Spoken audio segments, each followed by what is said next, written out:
Hello, world. You are here now for the first live broadcast of Skeptic TV. I am Eli Fayyad, 1991. On the call right now, we have AngryWomble, SoundOfScilence, Hello. Joseph One, and CollinMaessen. csbair is not here right now. He will probably join us very soon. Today, for our first episode, we're going to be talking about bad movie science and the bad things that lead to in society, such as people believing that explosions are possible in space and stuff also like that. General So- badness in films. So, who wants to start off with a movie that they would like for us to destroy? Yeah, we'll take a submission from chat. Yeah, let's X-Men. All right. Well, There is the anyone fact that Magneto in X-Men can seemingly manipulate any single metal, even those that aren't magnetic. Yeah, that's strange. Although, from what I remember of the cartoons, it was never specified what the metal was when he was doing his stuff. Yeah. So, X-Men rapes biology. well, it does, but I haven't seen Meet the Little Fockers. but then again, that is just. I mean, they never actually say that any of this is possible. It is just, after all, a comic book movie. I was thinking more along the lines of movies like Armageddon or Iron Man or something. Well, this is kind of what I hope this discussion boils down to later in the evening is how far does suspension of disbelief go? Yeah. Are you willing to forgive anything if it is pure fantasy, or should you still have a critical mind to these things, even for something like X-Men?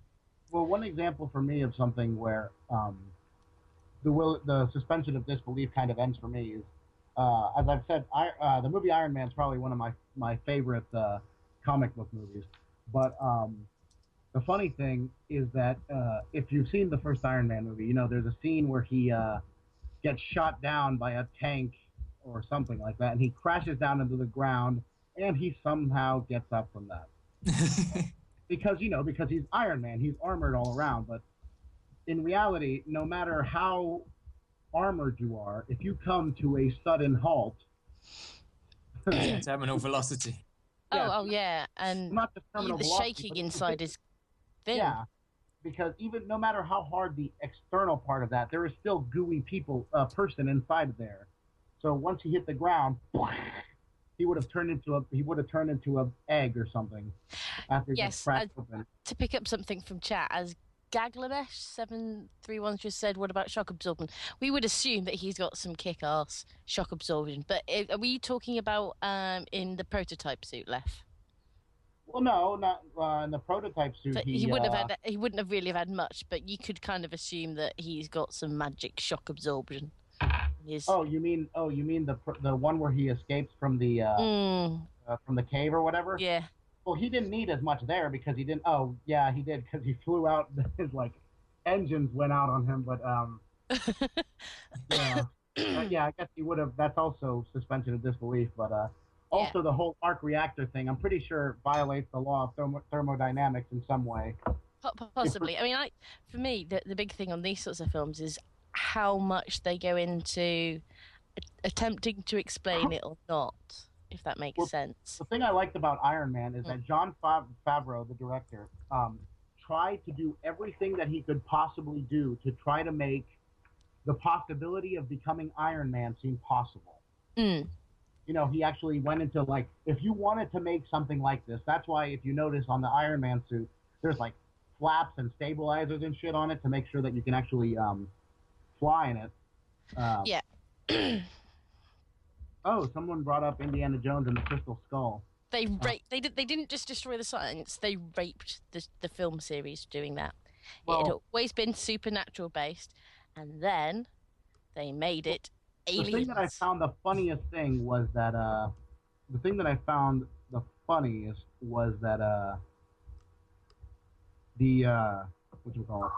was when Indiana Jones was stuck in that nuclear test facility. Oh, and he escaped in the fridge. And he gets into the strongest refrigerator ever made, apparently. Yeah. And he wasn't liquefied. But it was a Soviet-Russian fridge. He gets thrown a couple miles in that thing, and he somehow survives, excuse me. Well, someone in the chat said they made fridges out of lead. Well, no, but they did actually use to line fridges with lead, but it was still very thin. It wasn't like it was a shit ton of lead. It wasn't in the You box. actually need a reasonable thickness of lead for it Exactly. to be effective against radioactive fallout. And of course, lead melts really easily. Oh yeah. Yeah. Just quick, guys. Everyone on Blog TV, please thumbs up if the audio is good. Radioactive spiders? Oh, you mean Spider-Man, if being bitten by a Spider-Man. radioactive spider? Well, in the movie, they never said the spider was radioactive, though. did they? Hang on, it was in the original cartoon series. This is where I show off my geek levels. In the original cartoon series, it was a radioactive Spider-Man. Then Yes, in the I know that. In the movie. and then let me finish.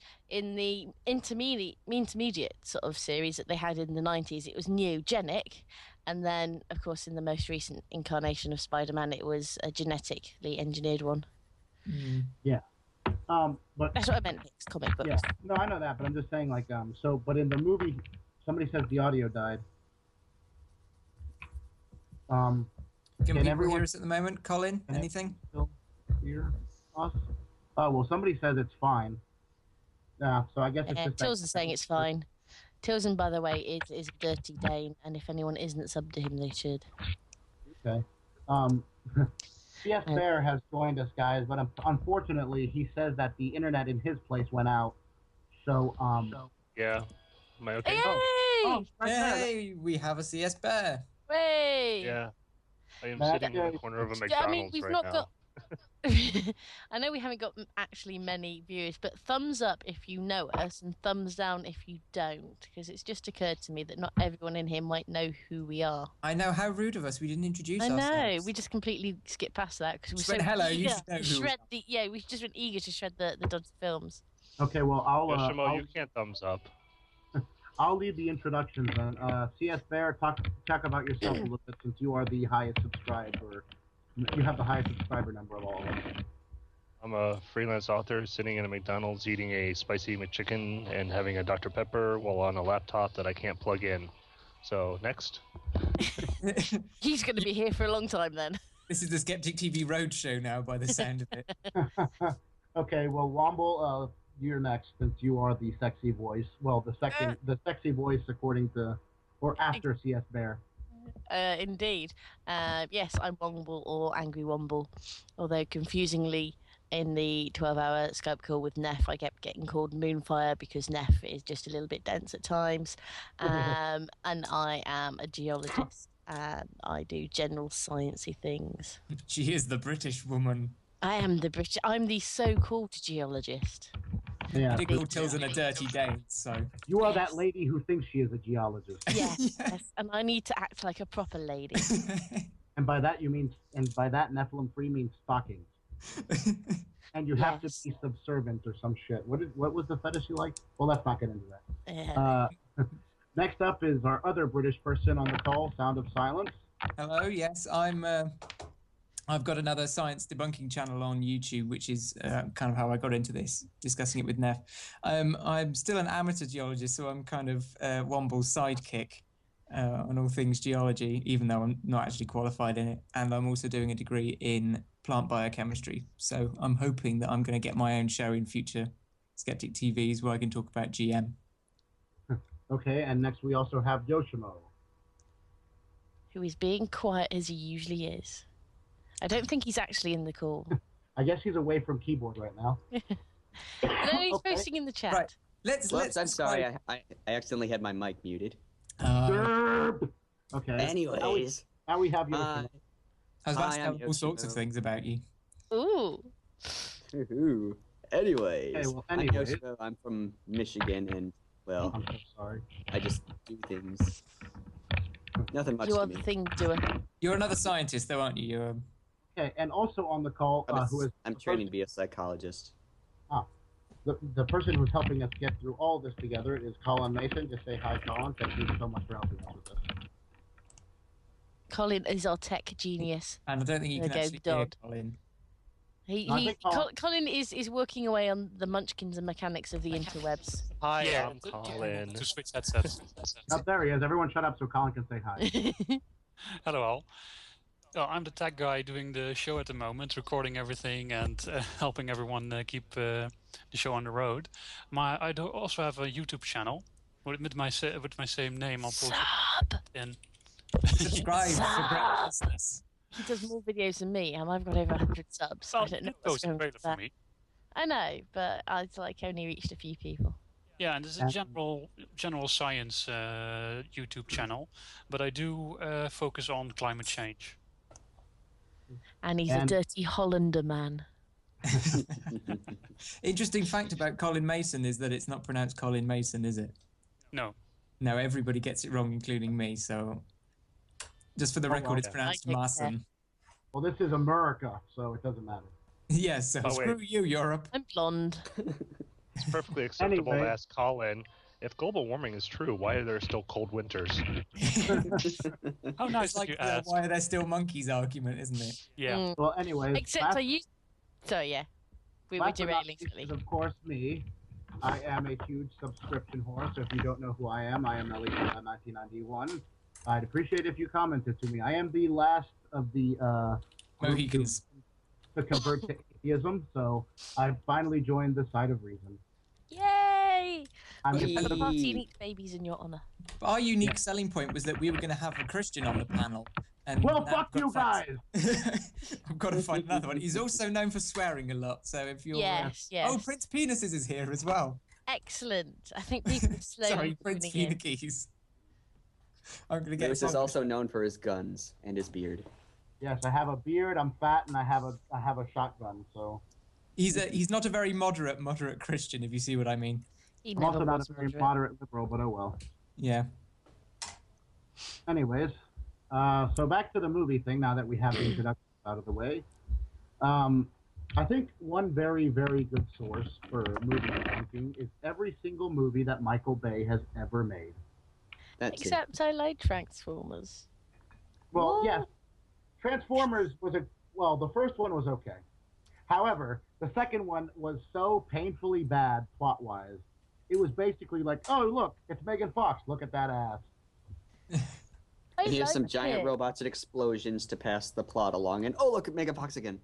I think the biggest mistake in the Transformers films is probably Shia LaBeouf. I wasn't watching... I like Shia LaBeouf. I think he wasn't too bad. I think he's annoying.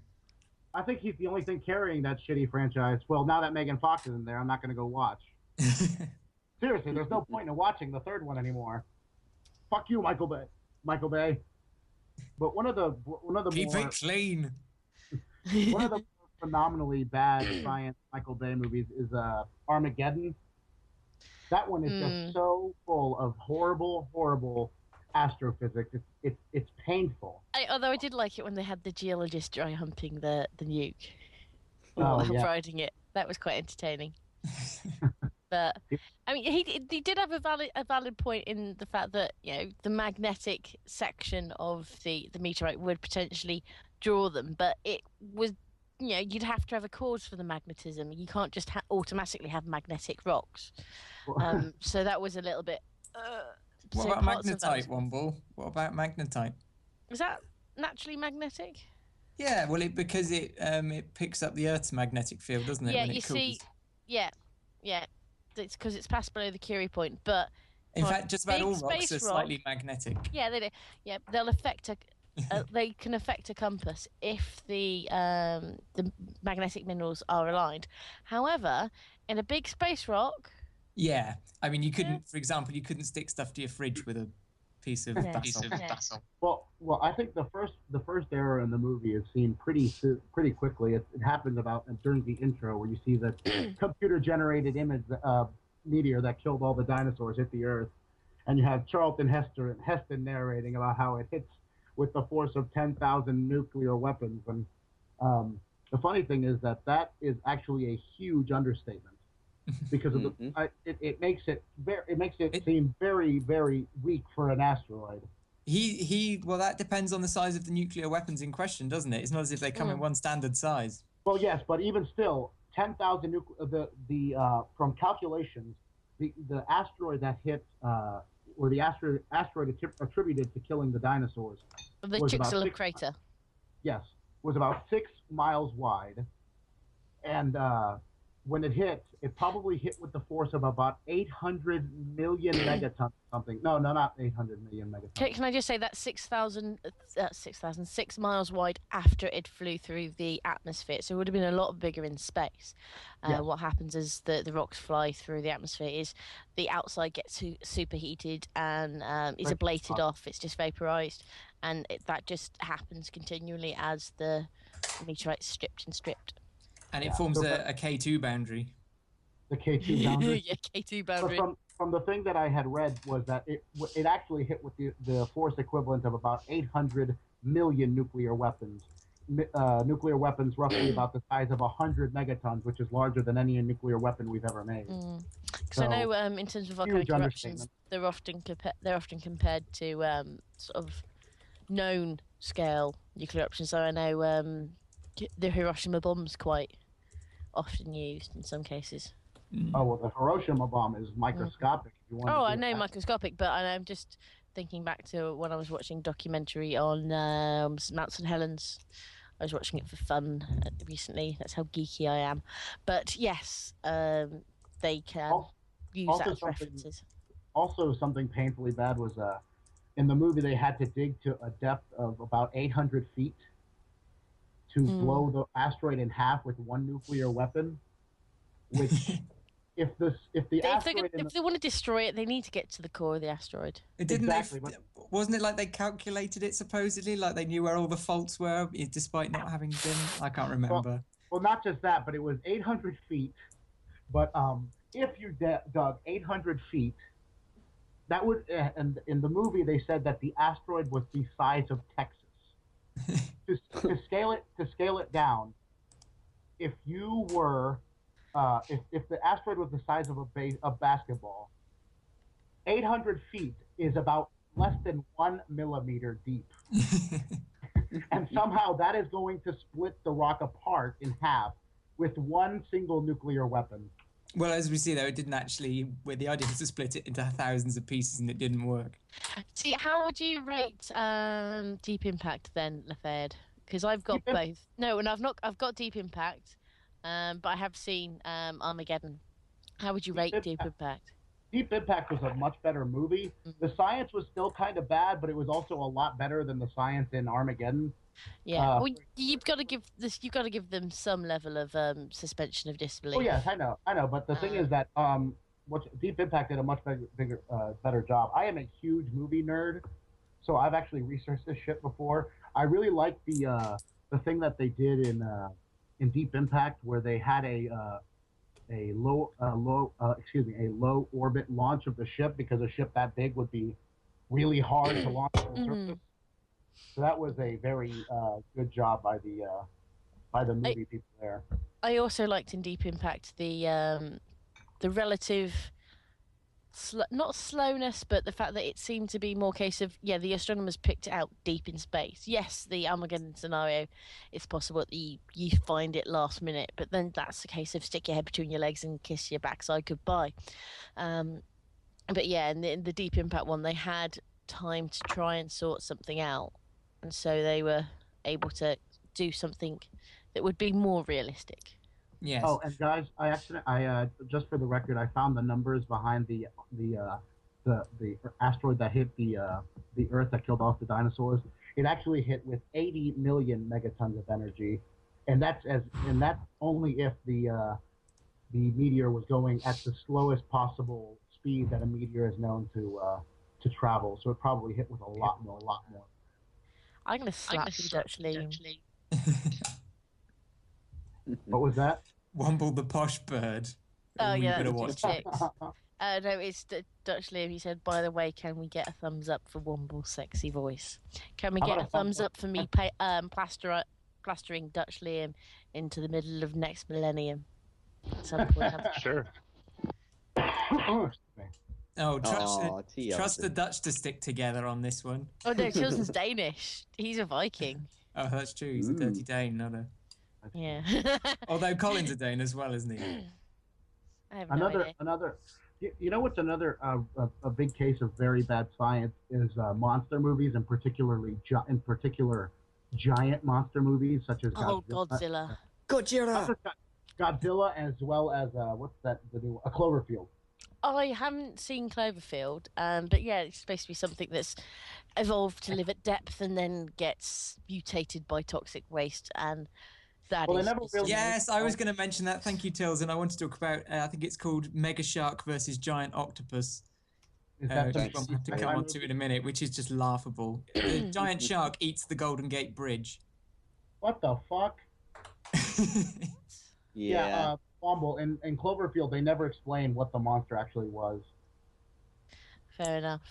Anyway, Did they but like still, imply it was a baby or something? no, not really. But anyways, the thing about about most giant monster movies is that people, for some reason, believe in most giant monster movies that you can supersize anything and make it a monster. Yeah. Physics does not allow that, though. That's why whenever I hate to always go back to our creationist friends, but whenever Nephilim Free says that, oh, the Nephilim were just supersized people, I'm like, that's not physically possible. If they were, break their legs under their own weight. yeah, exactly. Yeah. I mean, If you want to put some numbers to it, if you double the dimensions of an organism, the cross-sectional area of their bones will quadruple, but the entire mass of the organism will octuple.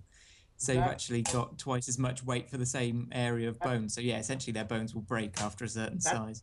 yeah, That's why extremely tall and very large people tend to have a harder or tend to have a lot more lower leg injuries, such as that pussy Yao Ming who always gets hurt. yeah. Well, I was going to say the one thing that you can say about Godzilla is they did start off from the point of view that the guy was investigating what radiation was doing to the life forms or the organisms around Chernobyl, and he was saying that there was a small size increase, which was the science wibbly woo or hand wavy magic bit to explain why Godzilla was so freaking huge.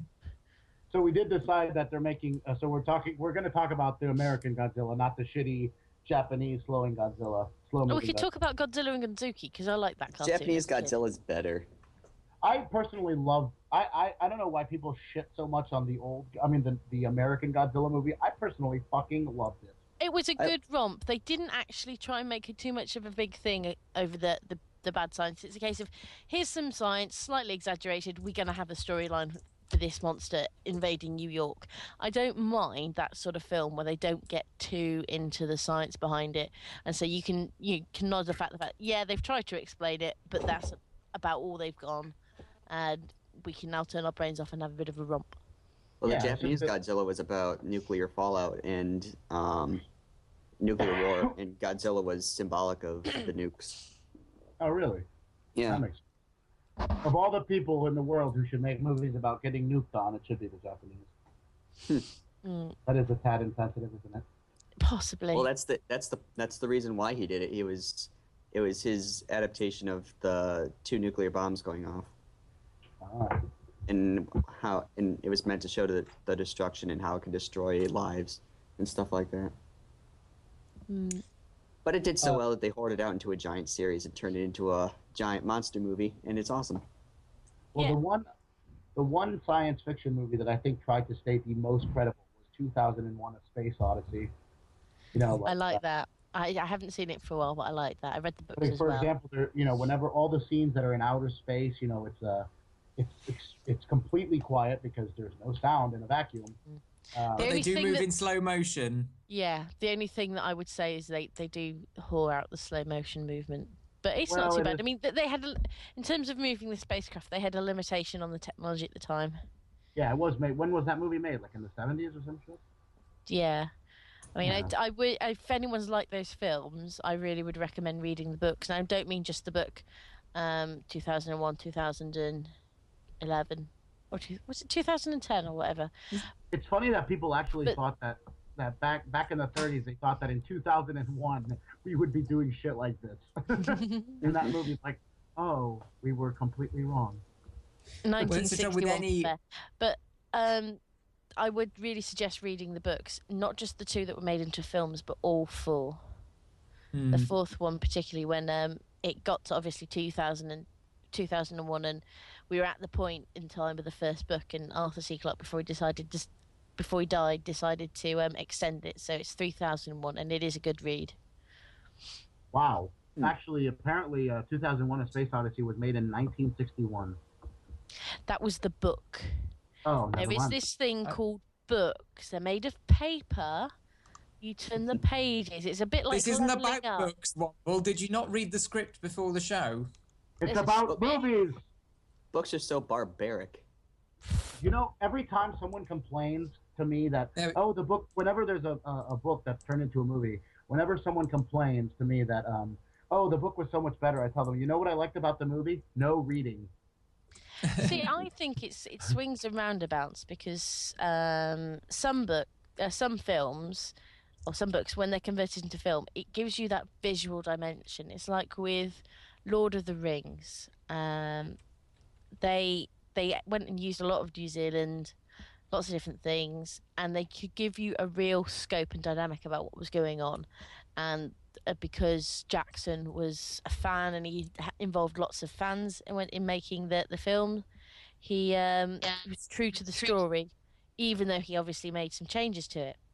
So that was good. But then, as you say, there's some books where you look at the film and it's like, what? It's like, I can't remember which one of the Harry Potters. It's the one with Dumbledore's army and Professor Umbridge. The Order of the Phoenix, I think. Yeah, and it was... Order of the Penises. Yes. Yes. And there was just too much jumping between this kind of set pieces in the story. There wasn't that much linking, and that's when I think sometimes it can drop down. Actually, another movie that actually I think did a pretty good job of keeping doing a pretty good job of staying true to science was a movie that a lot of people shit talk, and that was the movie Red Planet. And I don't know if any of you guys saw that movie. I've seen it. If you mention it to Andromeda's Wake of the League of Reason, he will be hunting you down to sacrifice you ritually. Why? It just abuses science and astronomy in general. Well, sometimes it has a few things that do make sense, such as the ship actually did go into a spin to simulate gravity, which is something. And you did have the fire, the way it kind of blossomed in space. I do rather wonder, though, how artificial gravity by spinning the ship would actually work.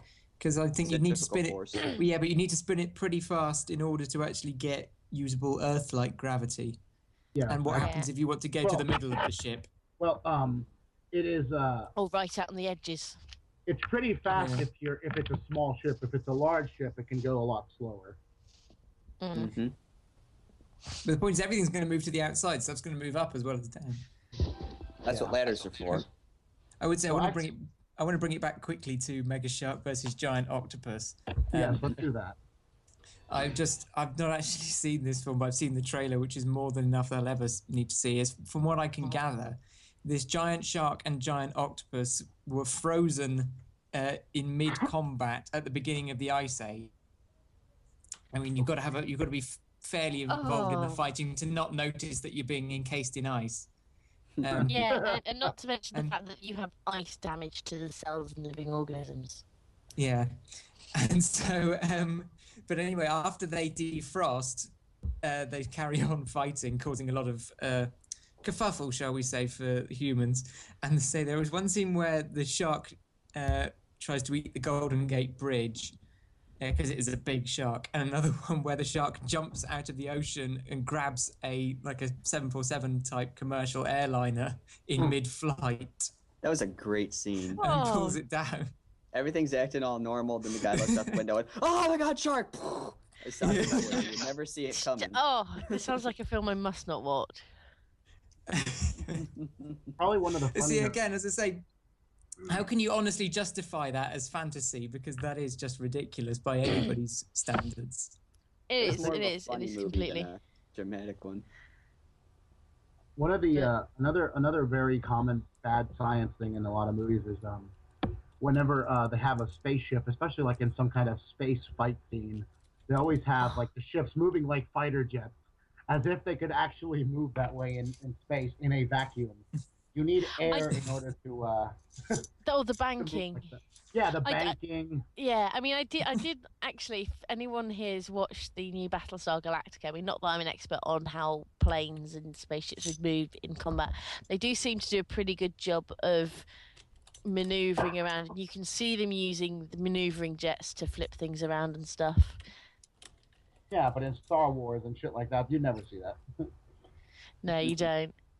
But it's like, bearing in mind the original Star Wars film was made in 1977. Yes, yeah.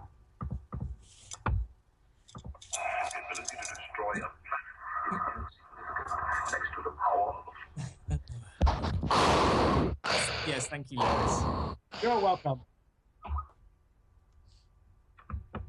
I have to throw some Darth Vader in. One of my favorite things that gets inserted into sci-fi is time travel. And just, it's a fun movie if you watch it, but if you try to look for it for scientific things, it's gonna just blow your mind how bad it is. And that's Back to the Future. Well, time travel is always... I'm sorry, what was that? I was just saying... McDonald's behind there. Yeah, I'm sorry about that. I said Back to the Future is one of the most ridiculous but fun movies. Yeah. If you watch it for the science, it's bad, but if you watch it just to have fun, it's great. Yeah, I mean, Bobby, we have to go back in time. I know, it's the whole comedy and tongue-in-cheekness of it, where it's the time travel is the medium for them to have their little adventure and have the crazy antics, which is how you get the Darth Vader thing where he's blasting him with his personal stereo. It's quite entertaining. Does anybody actually know how lightsabers work either? I'm quite geeky, and I'm gonna show my geekiness off. What happens is you've got the handle bit. There's the power unit, and that puts energy through crystals, and those crystals, when the lightsaber is activated, will control the length and features of the blade. So you can, using different crystals, you'll get slightly different blade colors, and you can do things where you make the blade longer, you make it kind of stronger, and you can sort of use just... Yes, you can. Shush, DPR. I don't need a real life. I have the internet. And so, so you can change the features. And I know, according to the Expanded Universe books, so I do have a life outside of the internet, DPR. You can use multiple crystals in the lightsabers. That's in the book I, Jedi. It's about the Jedi Corran Horn. I should go back to my... Why did nobody actually changed the length of their lightsaber blades, though, did they? Corran Horn did in this book. I think he means in the movies, okay. But in the movies they didn't really need to. No, they didn't go into it, but it's like I say, it's in the Expanded Universe. Expanded Universe is awesome. Womble has read every fan fiction on Star Wars too. I have not read every fan fiction. I've barely read any of the Yuzong Vong stuff, although I do know what happens to Chewbacca. What happens to Chewbacca? no, not Chewbacca. What a wonderful death he had. He's I haven't read all the way through the book, but I got partway through the book, and then I kind of flicked through to find the bit where Chewbacca dies, and the new bad guys raining down hell on this planet, and they're on a mission to destroy it, and they've got these strange things that somehow are just gravity, and they've stuck one on the back of the moon for this planet, and they're sending it spiraling down onto this planet. And then there's Chewbacca, full on Wookiee rage, bellowing at it while he gets squashed by a moon in the face. This is not the DPR you're looking for. Yeah. Poor Chewie had such a glorious death too. Yeah. I like how... If anything was going to take down that Wookiee, it was a moon. We now have to arrange to be stuck in a lift with DPR Jones. This is after spending several hours eating all the food that we can lay our hands on that will make us especially gassy. So we'll gas him to death in more than one way. I like the picture that CollinMaessen put up about of Darth Vader. Can I be Darth Vader? Go on. Yeah, go on. That was my picture. Yes! The universe is mine. James can be Leia.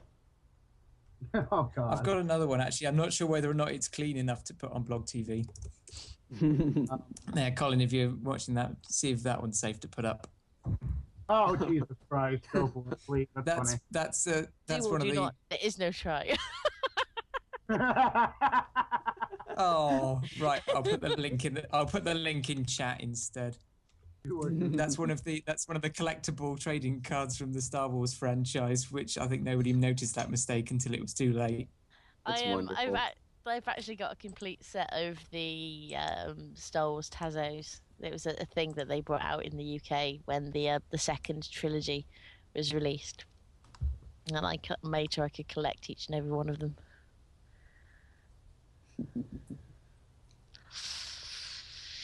And I've killed the conversation. Quick, let's talk about. I think they're all just busy looking at. I think they're just busy looking at the obscene C-3PO. Yeah. I know DPR will get excited by that. The Yuzhang Vong are awesome. Yeah. Another favorite science fiction novel or movie I like is Stargate. I love the Stargate series. You can travel across the stars faster than the speed of light, and nobody ever thinks this is a bad thing. and also, from a science point of view, because they've had so many different writers, there's so many times where they've actually gone against their own canon for how the Stargate works. So it's quite entertaining if you're a proper geek or nerd over the series and just look at all the things that they've got wrong. Can we have that one, please, Colin? Yeah, I know there's an echo. I think it might be Lefayette that's guilty for that one, but anyway. No, if we make Colin load up anything, then the entire call starts to stutter. Oh. So we can't give him any URLs to open up. Oh. Colin, get a better computer. Yeah. So are we entertaining you enough?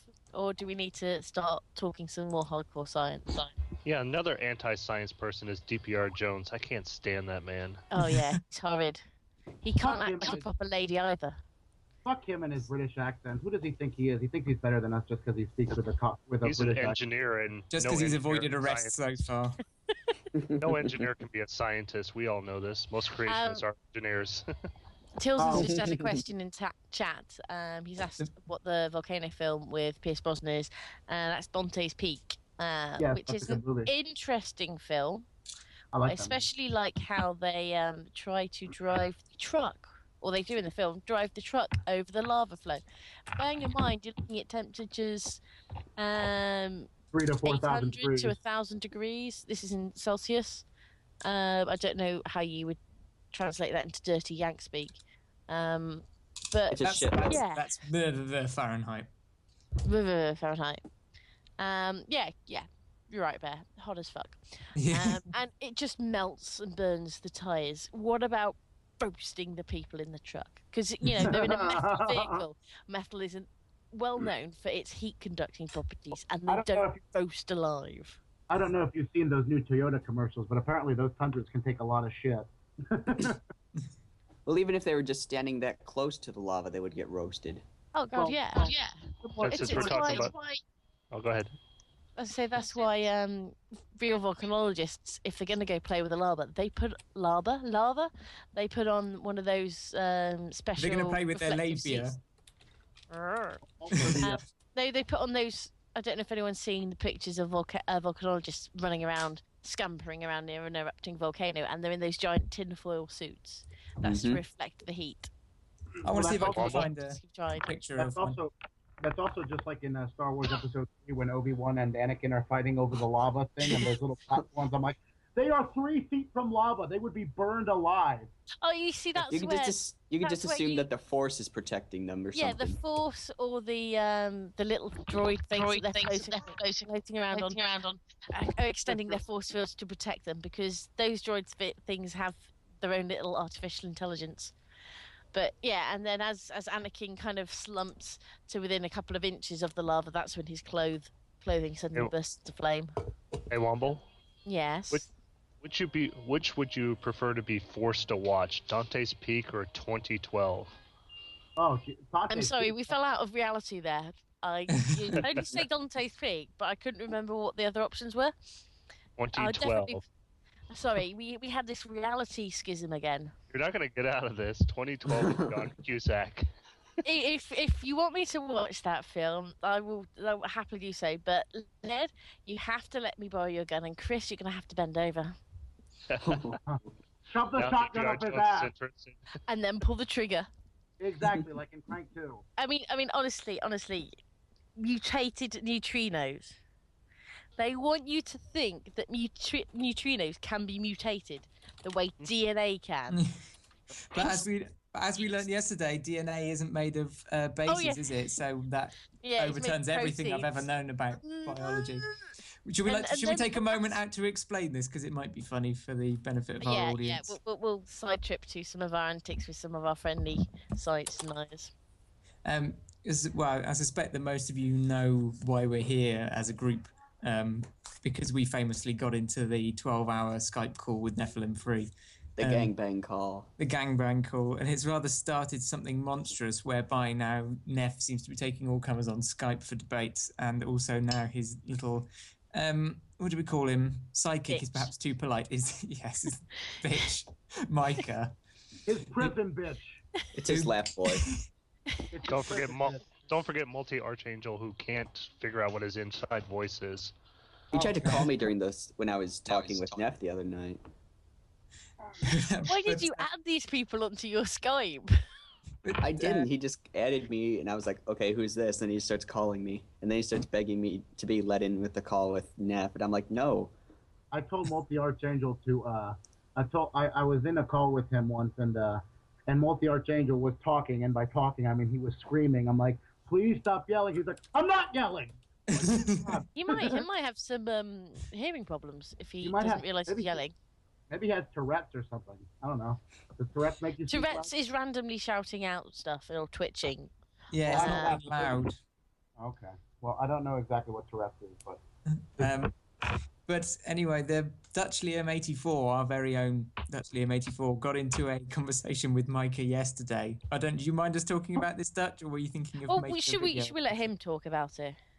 Let's invite him on the call and have him talk about it. It was painfully stupid. I think Yeah, should we'll get him on the call. He's one of our regular support crew.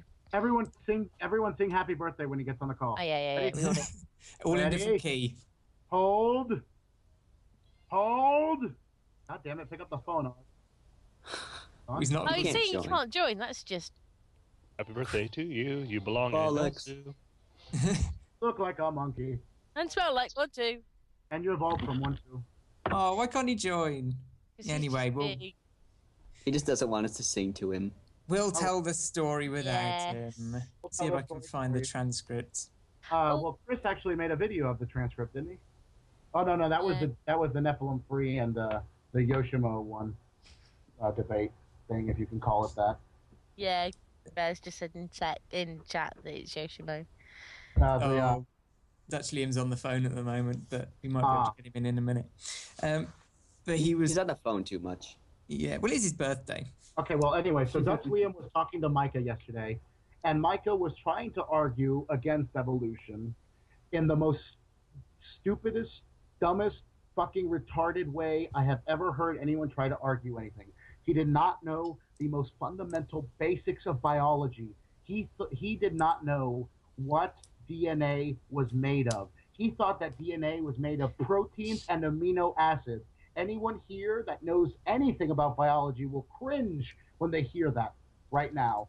I'm pretty sure somebody's balls just like retracted into their body from hearing that stupidity. I know mine did when I first heard it.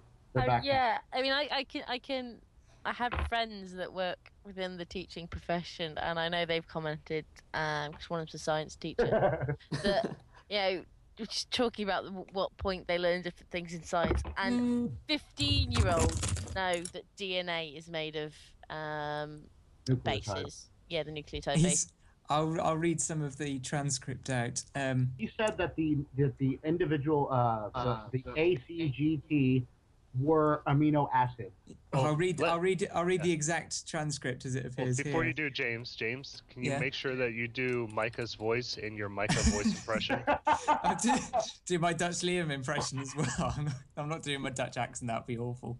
But Dutch Liam says, dude, you just said DNA is made of amino acids. Are you serious? Micah says, yeah. Micah says, there are 4 different amino acids. To which Dutch Liam responded, dude, you seriously expect me to discuss science with you if you say stupid things like this? To which Mike responded, okay then, what is DNA made of then? Which Dutch Liam said, you obviously don't know what you're talking about. Tell me then. Nucleotides, dude. A phosphate, sugar, and 4 bases. Dude, if you're wrong about something as simple as this, why do you think you would know anything about anything that is way more complex? And he says, I know, but what are those nucleotides made of? Amino acids. Simple misunderstanding. Dude, it's not a misunderstanding. You don't know what the hell you're talking about. Lol. Okay. I think that soon Micah will come out, will, just be in, he reminds me of like Forrest Gump. It's like, life is like a box of chocolates. Hey, don't you dare go stealing my voice for aping it at a Nephilim-free sound like, life is like a bolt. No, well, I'm going to get wrong now. I'm imitating Forrest Gump, not Neff. Yeah, I did It have so happens that they're both rednecks and they're both mentally retarded. I did have an idea for a while of doing some video stuff and having various voices, and one of them was going to be a voice that was coming on and saying, I may be retarded, but at least I ain't Nephilim free. Yeah, James, can you read that part of the log if you have it, where Micah admits he doesn't know much about biology? I can find that right now. It was painfully stupid. Let's see. It did take a little bit longer to clear up that there were no amino acids in DNA. I'm just trying to see if I can find it.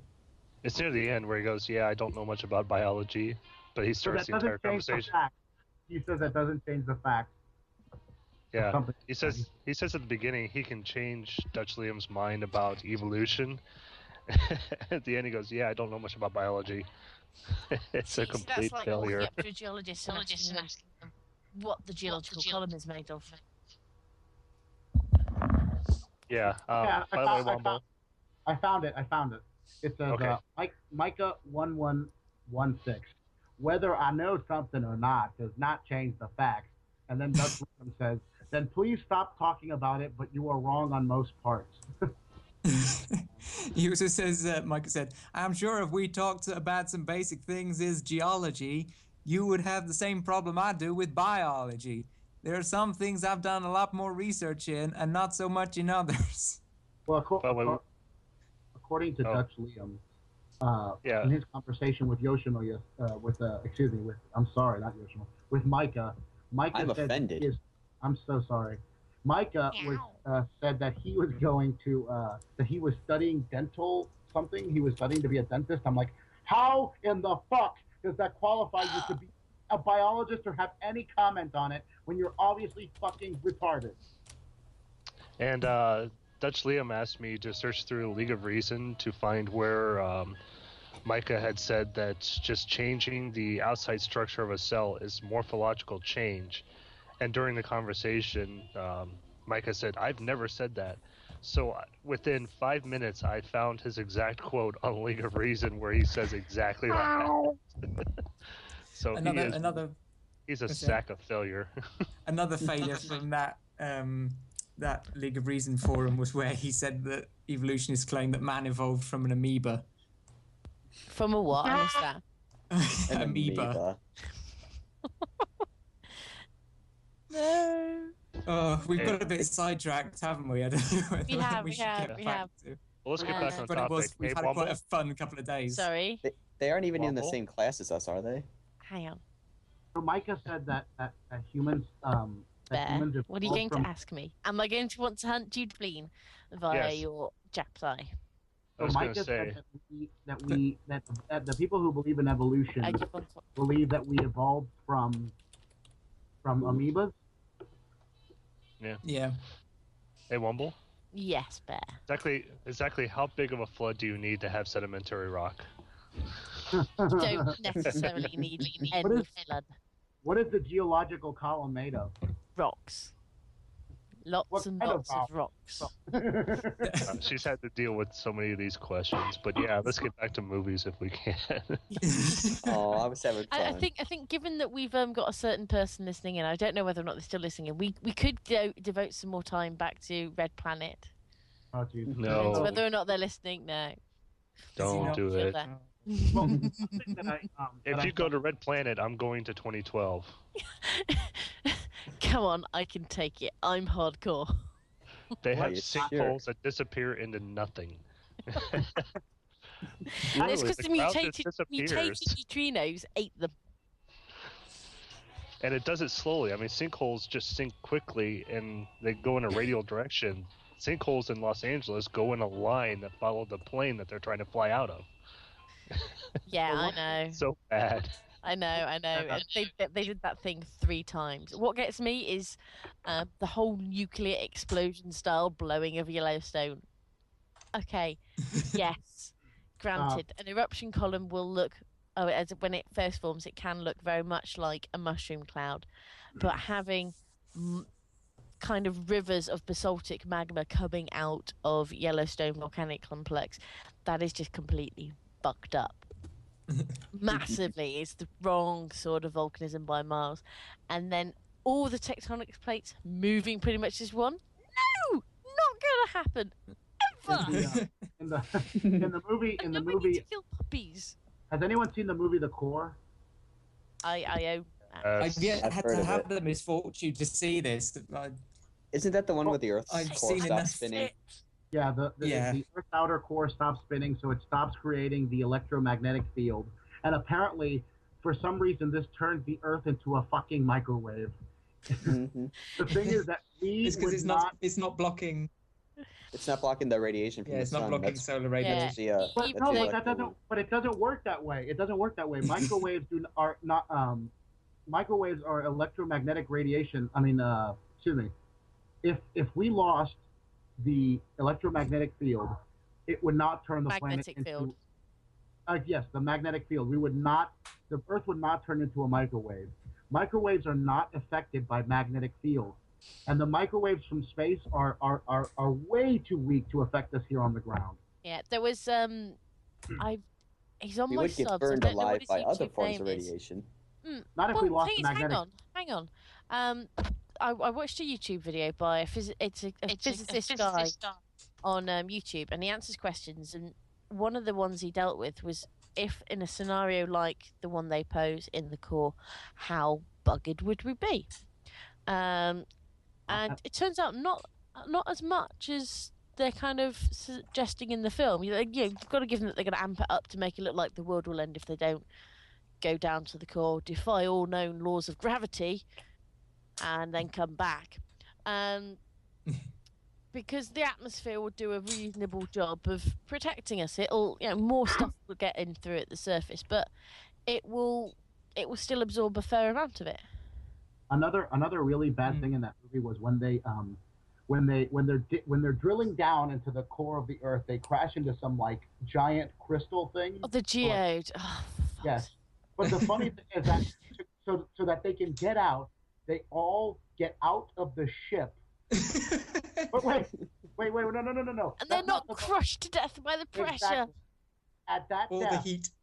at the depth inside of that thing, at the depth that they supposedly were, the pressure at down there would be at 800,000 pounds per square inch. Oh, I don't know what the pressure increase is, but I mean, I At know the surface, geo's it's what, 400? No, it's It would be five. what's the surface pressure in PSI? It's 800,000 pounds per square inch is more than 50,000 times the atmospheric pressure at sea level. Excuse me. So it's 40. So I'm guessing on sea level it's what, 40 psi, 4 psi. 15. It's about 15 PSI at sea level. Okay, well still it's ridiculous. It's a shitload amount. Isn't that more than it is at the bottom of the ocean at the depth they would be at? Well, Hang yeah, on. because Someone's just asked a question in chat. The organic beekeeper wanted to know if the magnetic field of the Earth stops us losing our atmosphere. No, it wouldn't. No, It's gravity, isn't it? The atmosphere is well, held yeah, here gravity, by but the thing is, you can shed atmosphere if you're caught in a solar flare, because that will brush the atmosphere off. So if it's diverting some of the particles past, possibly hyperpelters, but this is more in the realms of where you'd need an astronomer or someone more physicsy than myself. Womble is Isn't right. that what happened to Mars? Yes, I was just about to say that's what happened to Mars. Womble's actually right. But the thing is, the dual problem with Mars is it also didn't have a recycling system for the carbon dioxide, because although we've burning fossil fuels, we've really messed the system up. What used to happen all the time was CO2 would get deposited in limestones and other sorts of things and get bound organically in the carbon, and then you'd have volcanoes spewing out the CO2 every so often, so that would kind of keep some sort of balance going. Somebody's echoing again. Oh, There. whatever his name is. Yeah. Someone that doesn't do a proper science has said Venus still has an atmosphere. Well, it's still a geologically active planet, although its geological activity tends to work in cycles, we think. And that you've got massive, dense cloud cover there, and there is, there's some vestigial magnetism, so there's a weak magnetic field, but it's quite a dense atmosphere, so it will depend on what's going on. Mars has been dead geologically for a while, we believe. I actually have a question for Colin because this is one of those environmental disaster movies. The Day After Tomorrow, is any of that shit possible at all? I mean, I know that if theoretically the transatlantic current could stop flowing. However, would that cause super giant monster fucking storms that would just descend on everything and freeze people within 5 seconds? I don't think it's the frost that chases people down corridors. Exactly. Yes. No, that's not possible. We do have evidence in the climatology that it is possible to stop the Gulf Stream, but it only prolongs the ice age in Europe, if I remember correctly. Yeah, that's what I've heard as well. And would the BP oil spill shut it down? Sorry, what? Would the BP oil spill shut down the Gulf Stream? Oh, no. Potholes in US video today. That would just make it all sticky. Fresh water would do that. I would highly recommend looking up the paper that Pothole mentions in that video, because it is an absolute joke. The paper is 2 pages long. Really? It has three references, one of which is the author's own. It's one of his patents. Oh my Jesus! I mean, it's fair enough if you are someone that is, a serious hardcore researcher and you're producing some stuff and you have to refer to your own earlier work. But I would expect that sort of something to be, it's at least 4 or 5 pages long, and a massive list of a page or 2 of references. Pothole described it as the crappiest paper he's read outside of the creationist literature. Guys, quick question from someone on the chat. GaglaMesh731 asks, the current stops, don't bacteria that produce sulfur breed like crazy, which would lead to green skies and purple oceans?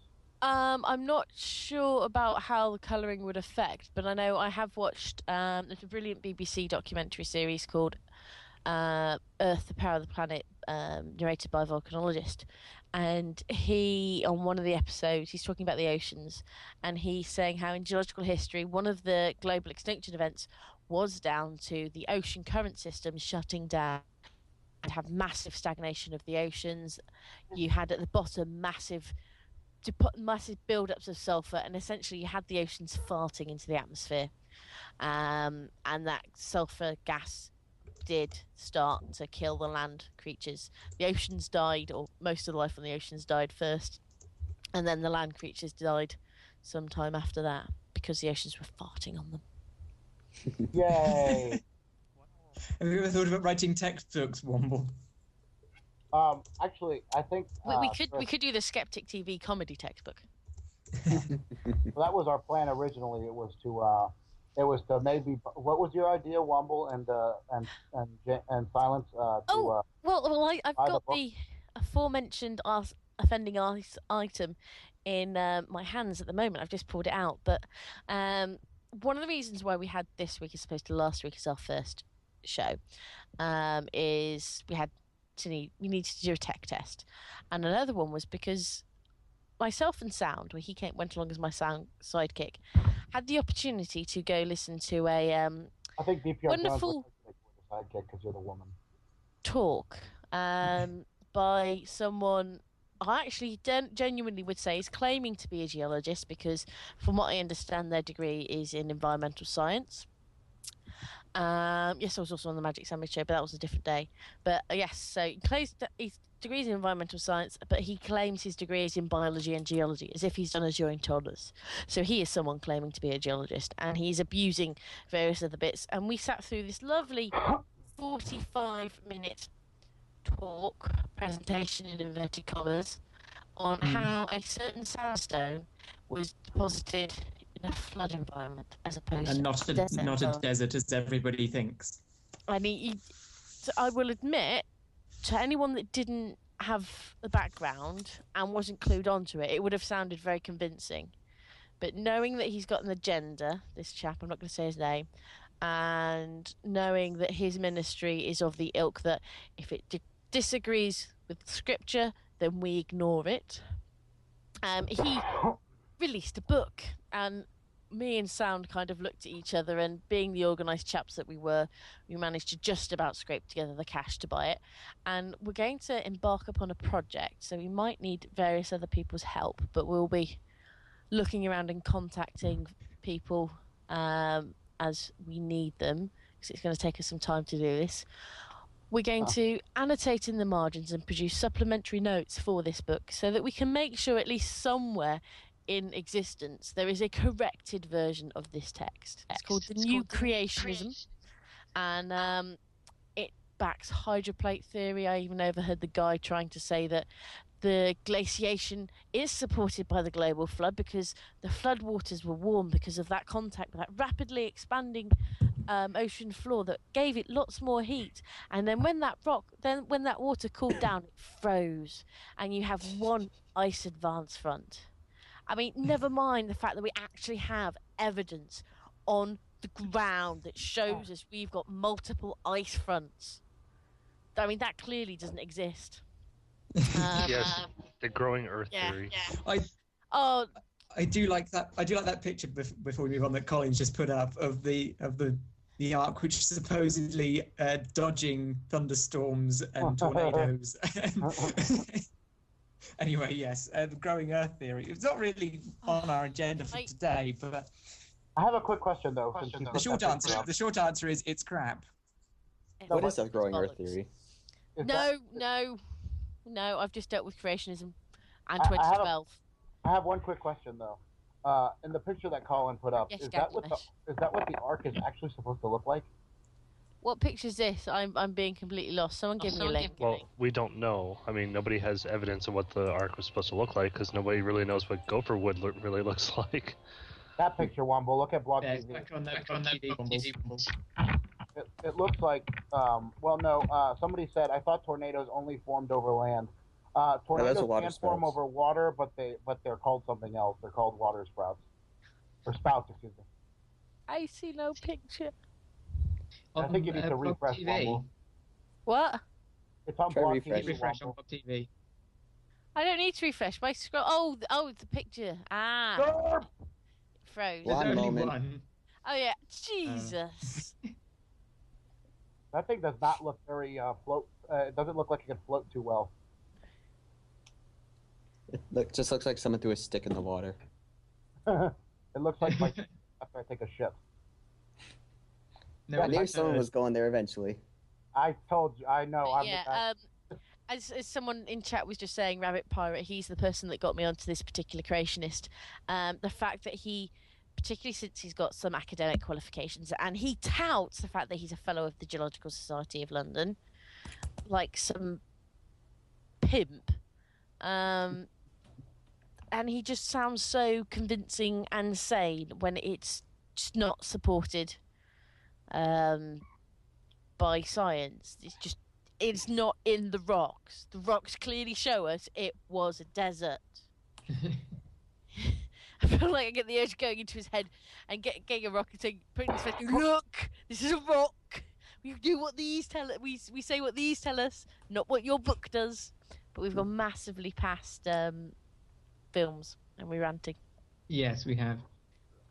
What's another bad, horrendous science in movies? A common mistake that's made in a lot of them. There was one that I wanted to quickly mention. Oh, please, no Twilight. You just fucking say Twilight. Get out, your Sorry, did someone say Twilight? I'm kicking you from the call. No, I don't think anybody did say Twilight, did they, Womble? No one said Twilight, did they? Because anybody who did say Twilight may very well be evicted from this call. Yes, with a massive, massive Womble foot up their arse. I never said anything. I sneezed. Anyways, back to whatever we were talking about before. I was gonna very quickly mention The Fifth Element, which isn't really worth discussing in any great detail at all. But my only favourite one, which just about anybody with a basic knowledge of physics can debunk, is that in one of the opening scenes, they're in space and there's some kind of weird phenomenon outside the ship, and they said that it's registering a temperature of minus 5,000 degrees. Wait. And I think Fahrenheit? I don't need to explain to anybody here why that's wrong. That's a lot less. How much? Did you just say in Fahrenheit? To be fair, not everyone that's listening would necessarily know why that's wrong. No, Absolute zero was determined by a English chap, or the best science is done by us English people, to be no lower than minus 273 degrees centigrade, which is taken as being or 0 Kelvin. Kelvin. Yes, it was, the temperature scale was named in his honor. Negative 5,000 degrees is literally physically impossible. But then again, that thing was supposed to be supernatural, so you know. Yeah, but yes, but it would can't get any colder than 0 energy. Yeah, but it's supernatural, so that's so it might be colder than the zero energy, but our instruments wouldn't detect it as being anything other than zero energy. Well, how would it be like negative energy? How would that work? I don't know. Absolute zero is minus 459.7 degrees Fahrenheit. Wait, hold on, stop the presses. But Womble, how do we know that any of our machines would not be able to register less than 0 Kelvin? Because it's to do with the energy. I mean, it's in theory. Temperature is a measure of the number. Yeah, at 0 Kelvin, there is no movement of the atoms. Okay, energy, well then, Temperature is a measure of the number. Sorry. The number what? I was going to say temperature is a measure of the amount of heat energy in the individual particles of a substance. So you can't have less than 0 energy per particle, basically. Yeah, it's. Okay, so okay. Yeah, so the more heat energy you dump into something, the more you make its particles vibrate. Which is why, as you heat up water and gases and stuff, they become less dense because they're moving around more and getting more spread out. So if it was less than absolute zero, technically they'd be moving in reverse. But since you can't move a negative space, they'd be moving back in time or something. Okay, somebody asked about the T virus in the Resident Evil movies. Well, that would be one of our biologists that would need to pick that one up. Well, they said, does anyone have a degree in medicine?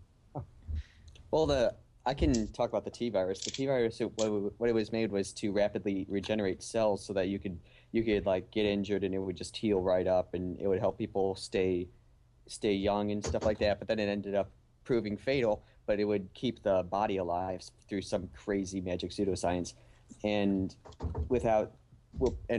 although the person's mind would die, the brain would still be alive, and so they would be just running on impulse. But since technically they're a new species, they wouldn't see humans as the same species or as an edible, so they would just try to eat, and they would eat people. Now, if we're talking about something if we're talking about zombies, something that is actually much more likely than something like the T virus. Someone's making noise against their mic. Sorry. It would have to be something along the lines of a rage virus type thing, kind of like in the 28 days / week later movies. No, 28 days later is the good film. 28 weeks later, it just needs to be slapped down and burned. Yes, that one and Shaun of the Dead and Zombieland and all those movies are pretty much, well, not Shaun of the Dead, but because those are actually reanimated corpses. But in 28 Days Later and which was the other one that I mentioned, Zombieland. Left 4 Dead. Those are that too. But Zombieland, those are people who have who have the something along a rage virus type scenario, which is basically I don't know if I'm pronouncing this correctly, a prion or is it prion? A prion. Prion, similar to mad cow disease, where it basically makes your brain shit. So it's similar to mad cow disease. It makes it takes away the most basic basic control of people, so they end up being what you call it? Basically, very animalistic. It takes away the brain's ability to absorb serotonin, which was an explanation that I heard, which is a mood-controlling chemical, and it would make them fly off the handle at the slightest inconvenience. And since humans naturally see each other as a threat, even if it's extremely minute, then they would instantly attack anything that moved. Yeah. So somebody here in the chat named Eritano is saying that we are wrong.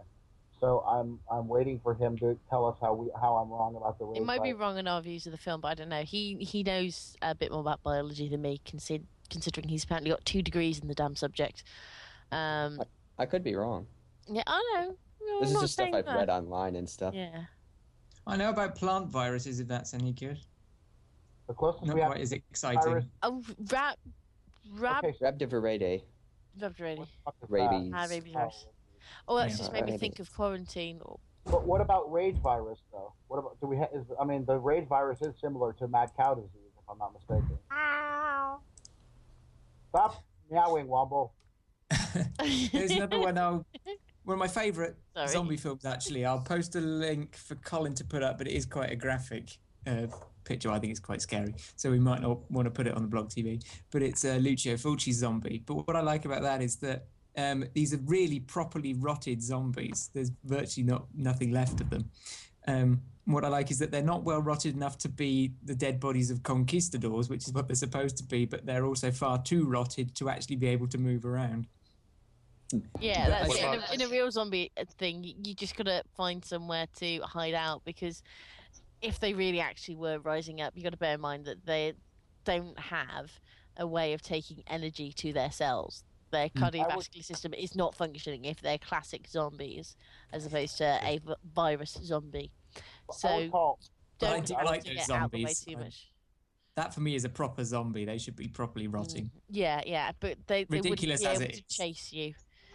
They would walk around for a few minutes and collapse from their muscles being torn apart. Yeah, and they wouldn't be able to stop themselves being eaten by maggots and the like. I also would I also have friends of mine who I know I would go to in case of a zombie apocalypse, because they have so many fucking weapons. Yeah, there is a zombie movie that got around to how to explain scientifically how zombies work, and that's Dead Snow, by saying it's a movie. I think it takes place in Norway or Sweden or one of those. Is this zombie Nazis? Yeah, it's the Nazis were practicing dark magic, and they had this treasure that they kept, and it's cursed. So whoever disturbs it disturbs the Nazis, who come back to life as zombies and start hunting whoever has the treasure. It's like, hey, we don't need to explain zombies. It's Nazis with magic. That's like every genre of film put into a liquidizer. And just seriously though, how come every Pirates time? of the Caribbean. Hold on, how come Pirates seriously? of the Caribbean meets the Sound of Music meets. How come every time the Nazis are bad guys, they because they're bad. No, hold on. I didn't say that. I said, how come every time that the Nazis are in the movies, except for, let's say, Schindler's List, they are always the bad guys who are delving into shit like the occult, or Hellboy, the Indiana Jones movies, all that shit. The Nazi, apparently this one that Chris is talking about, all of them are like just Nazis trying to get into the occult and do some like evil dark magic. Well, bullshit. apparently, for real, the Nazis were getting into kind of slightly cultish things. Well, yeah, to try and prove their Aryanness. And there's tons of conspiracy theorists out there who are saying like Hitler was obsessed with the occult, or he was into voodoo, or a bunch of other stuff. Of course. No, we do not want a zombie sex scene, Dutch Liam. Oh, wait, was that the vampire versus zombies thing? No, those are two lesbian vampires going at it, not zombies. Yes, everyone, I recommend you start watching that movie. Look it up. Vampires versus zombies. No. Never watch that ever. It's the worst movie ever. I've just had a lot of hot lesbo scenes, so watch it if you're horny. I've just had someone watching this show. It's a friend in the area, and I dragged him along to another friend's band, as in I know the band, I'm friends with the band, a gig that they played in London, and there was this act there called Stuka Squadron, and they were Nazi vampires, and they were just so crazy. And they were kind of into it. When they were on stage, they were massively into it. In that they said that one of their previous band members that they killed, they burnt him alive for drinking too much cheap Netto vodka, and the song was called Burn. And yeah, they were very strange, fake blood everywhere. What's with all these Holocaust denials? What? Prince Penis says you're not making any sense. Yeah, we're not denying anything. We're just talking about zombie Nazis. I said that besides Schindler's List, all of the movies that have Nazis in them as the main antagonists, obviously, always have the Nazis as some kind of like crazy occult people. Well, that was always the thing with the Indiana Jones films until the most recent one, where they decided it wasn't politically correct to have Nazis in it anymore, so they did communists instead. Oh, I can hear myself. And including aliens. It wasn't because it was Lewis, I was going to say, Inglourious Bastards, it's a pretty good portrayal of the Nazis, too. Okay, yeah, good point. I forgot about Inglourious Bastards, but the thing of what I was going to say to Sound of Silence is that in the...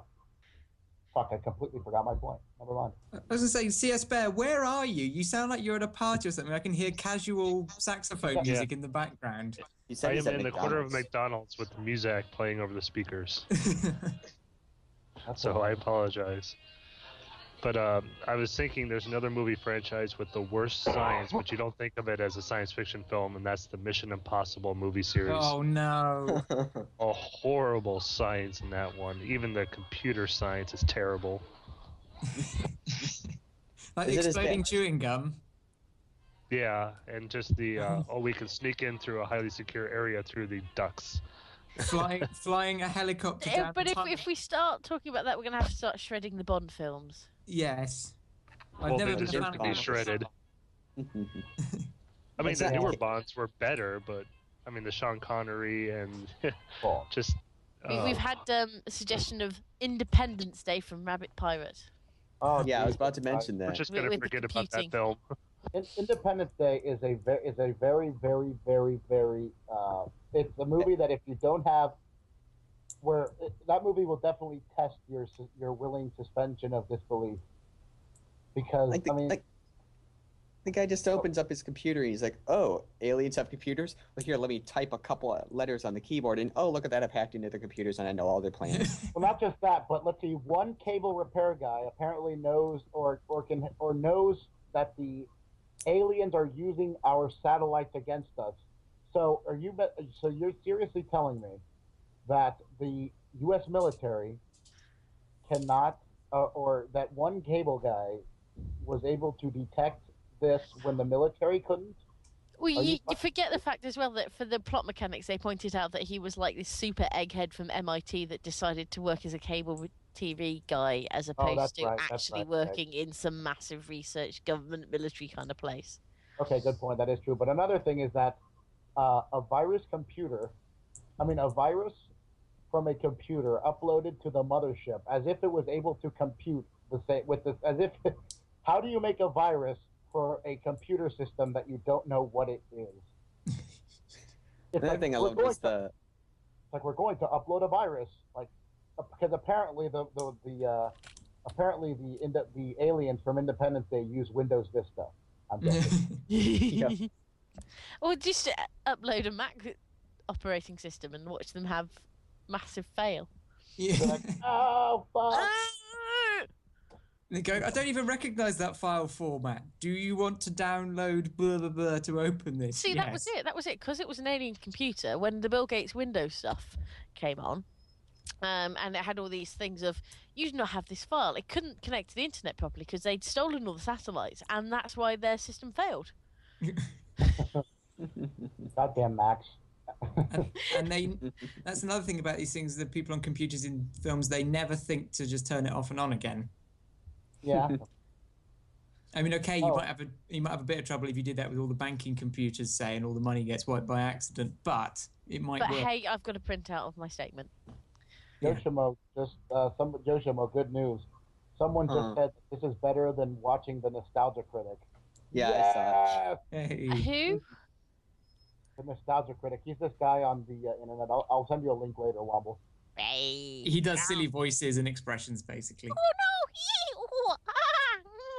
How was that for silly voices? Okay. Nostalgia Critic's awesome.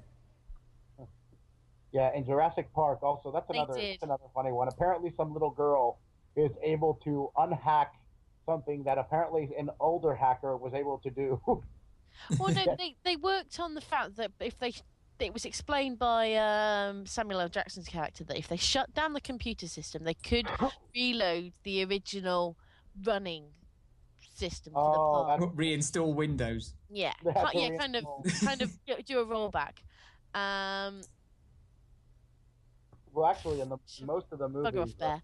And then from there, the girl, because she was she was the right sort of age for being the sad act that would sit in their room all the time playing on the computer and learning these kind of geeky things.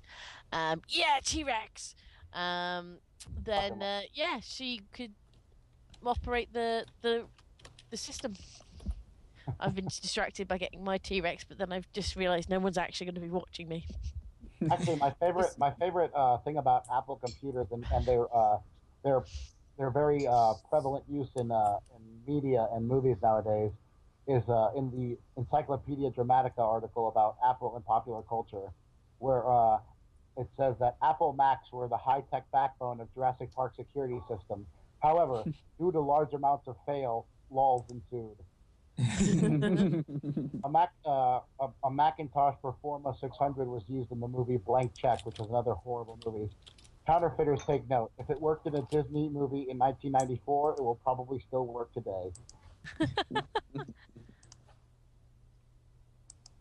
HAL 9000, the infamous killer computer in the movie 2001: A Space Odyssey, ran on Mac OS X. Proving that Macs can be just as evil, if not more, than Microsoft PCs. See, the storyline behind Dave. I'm afraid. Although the storyline behind HAL going completely schizo was because the scientist guys that were in hibernation, they were actually on the seat, the proper mission for the spaceship, which was to do with the obelisk, and HAL had to lie to the other two, and that kind of schism meant that the computer went batshit insane and killed everyone. My favorite one, though, about the Macs is that in the movie Independence Day, Jeff Goldblum used an iBook to upload a laughing skull virus to the alien mainframe, causing them to be easily defeated. The death of the aliens allowed the future of mankind and lulls to continue.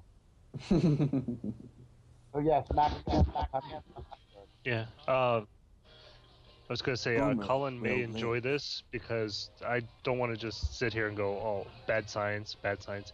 There was actually a movie with very good science, and it's based on a true story, and that's a civil action, which has to do with pollutants in the water wells in a certain town, I think is in Massachusetts. Is this the Aaron Brockovich film? But I mean, they went into serious science here. They explained how the pollutants got where they were. I mean, they went through, they went out to the place and found it. It's hard to describe with limited battery and stupid music playing over me. But if Colin has seen it, I would appreciate him talking about it. If not, we can move on, I guess. Actually, you want another movie that probably has some very bad science in it, as well as some of the worst acting I've ever seen in a movie, was what's the name of that movie? The Happening. Oh, good Christ on a stick!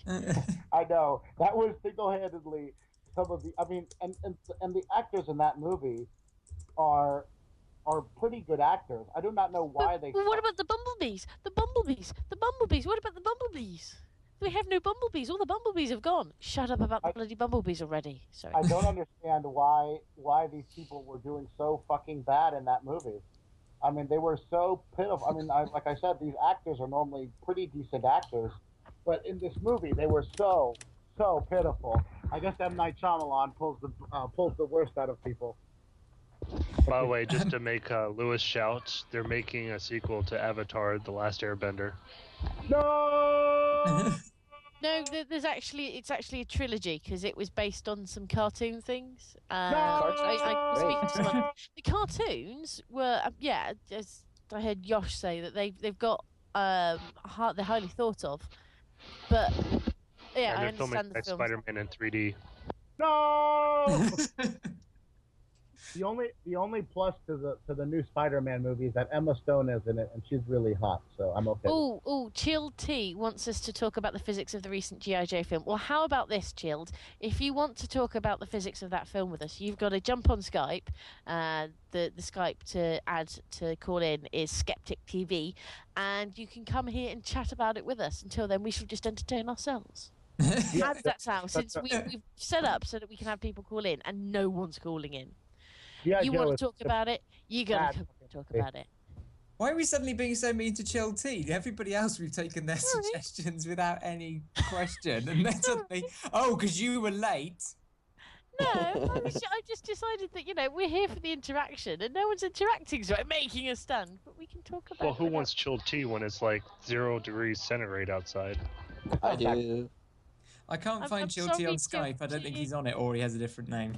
Sorry, I didn't mean to bully you and pick on you. No. Yeah, she keeps meaning to pick on me, but she can't. Womble, if you meow, you might feel better. Meow. There we go. Meow. That's all that next week's show is going to be about, or next fortnight's, I should say. Yeah. Okay, too far, enough. Oh, here's one. There will be a mewing special, I think. Hopefully, yes, DPR will get excited as hell. No, he'd only get excited if we were wearing stockings. Yes, Bear. Hopefully, you remember this movie. It has bad science. And if we in it were too. under 12. Actually, they're actually remaking it now, called Logan's Run. Oh God. I know. Oh no. Oh, I know. They've got to their 30. I know. And they died. Yeah, it's about how a civilization starts killing off people when they reach their 30th birthday because nobody can get too old. And then they hire one of the guys who actually is the person who helps murder these people at 30 to go outside and infiltrate one of the groups that isn't part of the city. He discovers that the entire world ended like thousands of years ago, and they're just built on like one little section. And he goes through and there's like libraries and like homeless people in the middle of nowhere, and it's like, what the so who's going to be in the remake? I don't know yet. It's just been announced, but it's better not fuck this got up. a lot of bad signs on it because people just fly into the air for no reason. That doesn't matter. Well, they do that in Monty Python too. They'll fly up into the air for no reason. See, now that was when they're crossing the chasm of Arg, and also they had the questions that they were getting wrong. What about that War of the Worlds movie, the one with Tom Cruise? That one. Oh, that's just bloody wrong. I like that, actually. I fucking hate it. It's got Captain Sofa Jumping Nutbag in it. One of the best websites there was in the world was it wasn't available for massively long. Guess who took it down? But it was www.tomcruisesnuts.com. They probably had to take it down. Here's one thing I've observed. Every single movie they've made on a Wells novel or story that they said in modern times is about 1,000 times worse than what Wells wrote over 100 years ago. It's like, we understand science better, but we're making it more wrong. That was sharp. I mean, look at the Island of Dr. Moreau. It's just horrible every time they remake that. I've got another bit of bad news, which I just remembered another bit of bad news. There's going to be a Mission Impossible 4 later this year, apparently. Oh, God. Oh, how's this for true bad that I'm still recovering from 14 years later? You Americans have a lot to answer for. What the hell did you do to Doctor Who in 1996? Yeah. You had a perfectly awesome franchise, and you went and shagged it up good and proper because you wanted to be. Are we talking about Paul McGann? Human. Oh no, he wasn't too bad as a doctor. It was like he's half human. The TARDIS only having 2 rooms. The Eye of Gallifrey being on the TARDIS and not on Gallifrey. It's not our fault. It's California's fault. Son of Silence. I hold you all responsible as Yeah. a nation until you send me the Isn't- severed head of the idiots in charge of that. Isn't atrocity. MI4 being directed by Edgar Wright, who directed Shaun of the Dead? I don't know. I've yet to That look would that be up. fucking awesome. She I said think there's you should also look going to that be up. I think he is actually. What? There's also going to be Ghostbusters 3 and Men in Black 3 later Well, this year. Ghostbusters So 3 Oh, they could be Ghostbusters pretty awful. looks to be keeps good. getting cancelled. So What's getting cancelled? I'm saying before people keep interrupting me, Ghostbusters 3 keeps getting announced and keeps getting canceled every single year. It's been in production for like 8 years. They're never going to get off. Yeah. Well, I know Bill Murray was for a while not wanting to do anything like a third film because he wanted Ernie Hudson to get a fair share of screen time because he got completely shafted in Ghostbusters 2. And he's as much one of the original Ghostbusters as the others. But I do think we should, particularly since I tried to encourage Chilty to come online in a fail way, we should talk about the fail physics in the G.I. Joe film. I think we owe Chilty that. Okay. He wants to pick up with that. I'm not long for this call, guys. Sorry. Oh no! Okay, we may lose csbair in a minute, but Oh! if we don't get to Calls say a proper goodbye, then it's been fun having you as ever. Yeah, And I hope bring to the see- axe to the call. I hope to see you on the next show, which is in 2 weeks' time. Yeah, hopefully I'll be back on tonight. Yes. Yeah. We're probably going to be on the Saturday night though. This was kind of the which day of the weekend are we all available to do this? And most of us said on Friday. Well, So anyway, hopefully the next G.I. time- Joe films, what physics... Because I've not seen any of this. I don't know anything about it. Um, What? Well, there was just one. They've got these accelerator suits that make them kind of superhuman. They're a bit like Iron Man suits, essentially. Or $6 million Except, man. Yeah. not as cool because Robert Downey Jr. was not in them. True. They're But like they have big, black, bulky armor suits. Yeah. Oh wait, no, hold on. I get what he's asking. One of the questions for why G.I. Joe was such a shitty movie is, you know that movie, or you know how like at the end of the movie they blow up the fucking base and it's the base which is under the Antarctic Ocean or something, I think, or it was under Antarctica. It was under a bunch of ice. Either way, at the end of the movie when they blow everything up, the ice on top of them starts sinking and falling down on top of them. I'm like, what the fuck? All of a sudden the ice is dense. Mm-hmm. Yeah, I hadn't noticed that. I mean, I watched it once. It was when I was on the train back from some back end of Scotland. Hey. Somebody just mentioned the movie Schindler's List 2. I'm actually working on my own version of. I'm actually working on a screenplay for Schindler's List 2. It's called Schindler's List 2. Let's get this party started. Hey, Womble. Schindler's List 2. Schindler's Pissed. This time it's payback. Womble, I think we should let Uwe Boll direct Zuma. What? Uwe Boll shouldn't direct anything. Is a horrible German director who buys up rights to video games like Postal and Blood Rain and all those, and makes really awful films. And he was the one who wanted to direct. He was the one who wanted to direct the World of Warcraft movie, and I can't get the quote yet. But they pretty much said, no, not you, never, not you.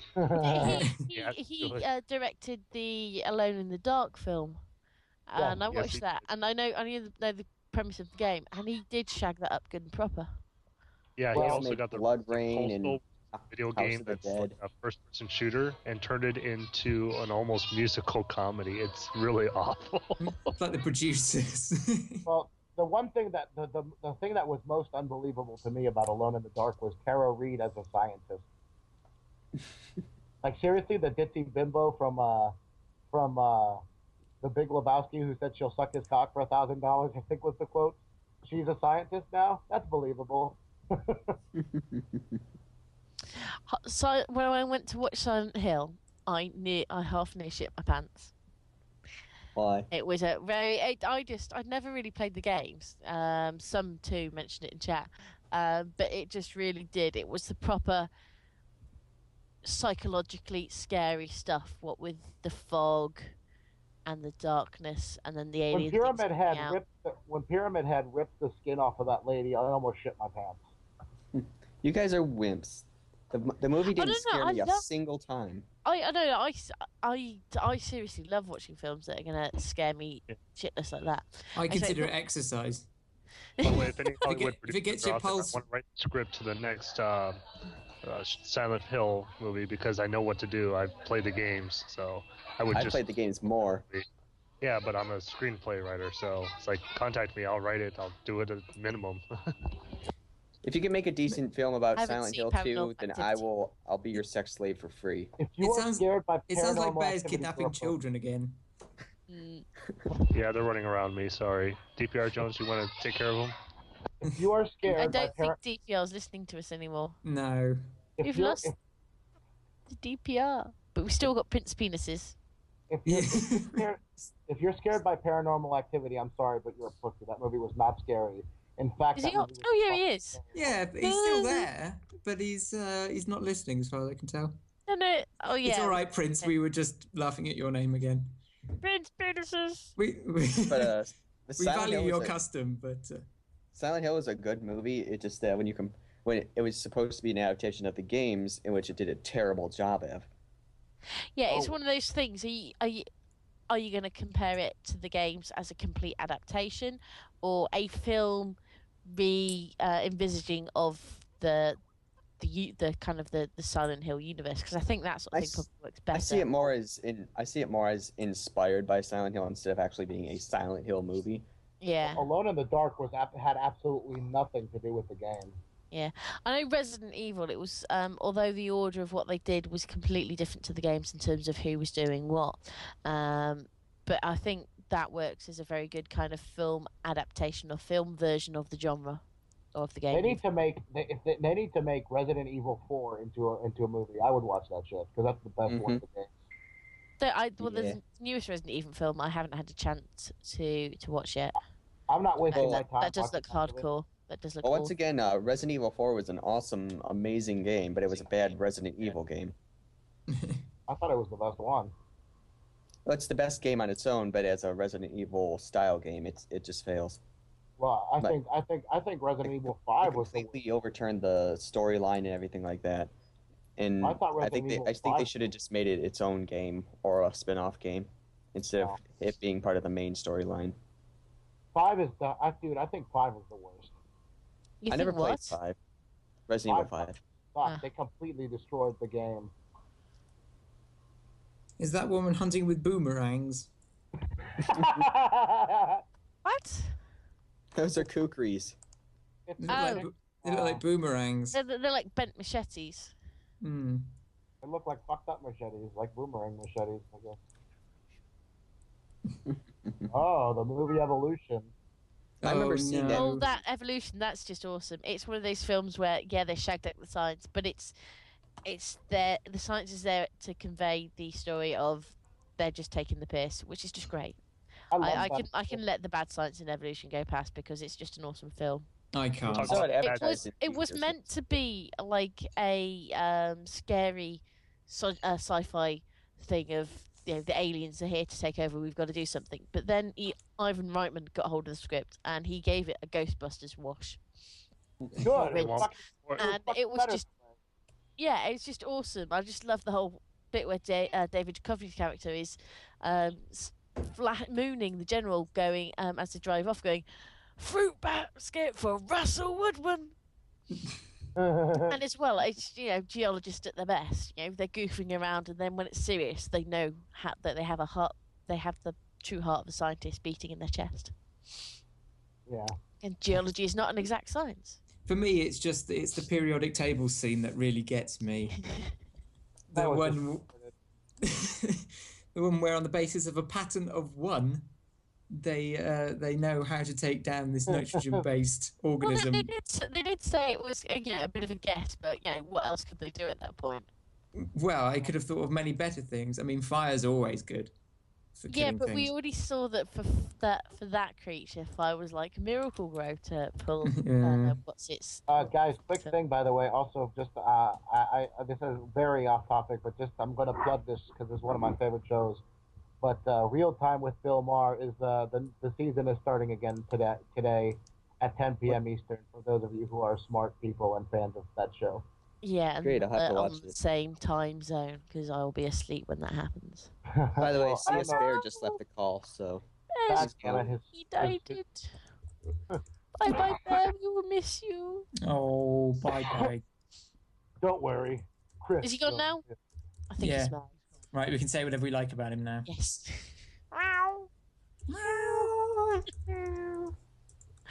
Mars Attacks. This That's is one I bad haven't for our seen for a while. Mars Attacks was an Um, awesome film. Mars Attacks is deliberately ridiculous, though, isn't it? It's Yeah, kind of... but Prince Penises has just gone massively. What the fuck? I think that must have been lag permitting when our little meow chorus. I come back to kitties. Chris has now digitally died for our sins. Oh, His name is now Jesus Chris. Jesus Bear. Oh. Yeah, he will rise up on the third day. Or possibly in a couple of hours when he comes back. He will rise at the third hour. See, he's better than Jesus. Yeah, I know he's Jeepsgeist.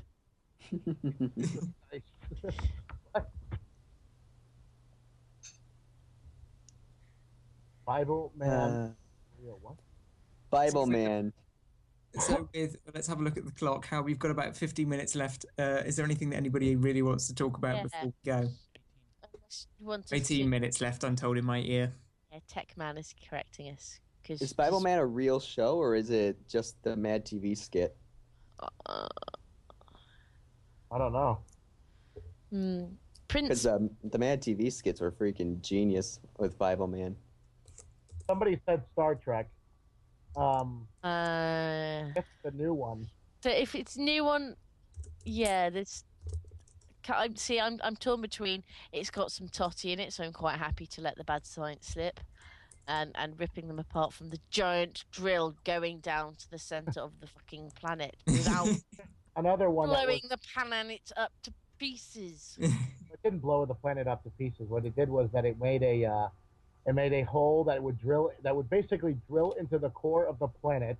They would drop this magical thing called red matter in there, which would cause a black hole in the center of the planet. And only suck the planet down. Yeah, Yes. it would cause the planet. But they could judge the amount of red matter, though. The thing is, though, when you're digging down, if you're doing that kind of mining operation, as you burn down through the planet, you've got a number of problems that you'll come across. One, the deeper you go, that you're releasing pressure. You're taking off the overlying rocks. So the rocks underneath that have been under greater pressure will burst up at you, because mines, cave-ins is one thing to worry about, but what you've got to really worry about, this is from when I was doing applied geology in my degree, is the phenomena of floor bursts, where the rock that's had so much pressure pushing down on it for so long just suddenly gives and comes up. So you've got that. You've also got the fact that you're melting the rock and you're going to have massive lakes of molten rock, because you're going to have to be using some sort of high energy weapon. They were using some like high laser. Yeah, and that would just create this massive molten thing. Well, makes the red matter seem a little bit superfluous. Exactly. Well, not just that, but you also would just need to drill this massive hole down to the planet, and you'd probably get halfway through the mantle, and you'd be causing all sorts of massive global tectonic instability. You'd easily fuck it over without needing your magic red matter shit. But then Well, if the red thing that I matter is like the same most stuff is as that- if red matter is the same stuff as redstone from Minecraft, then it can do anything.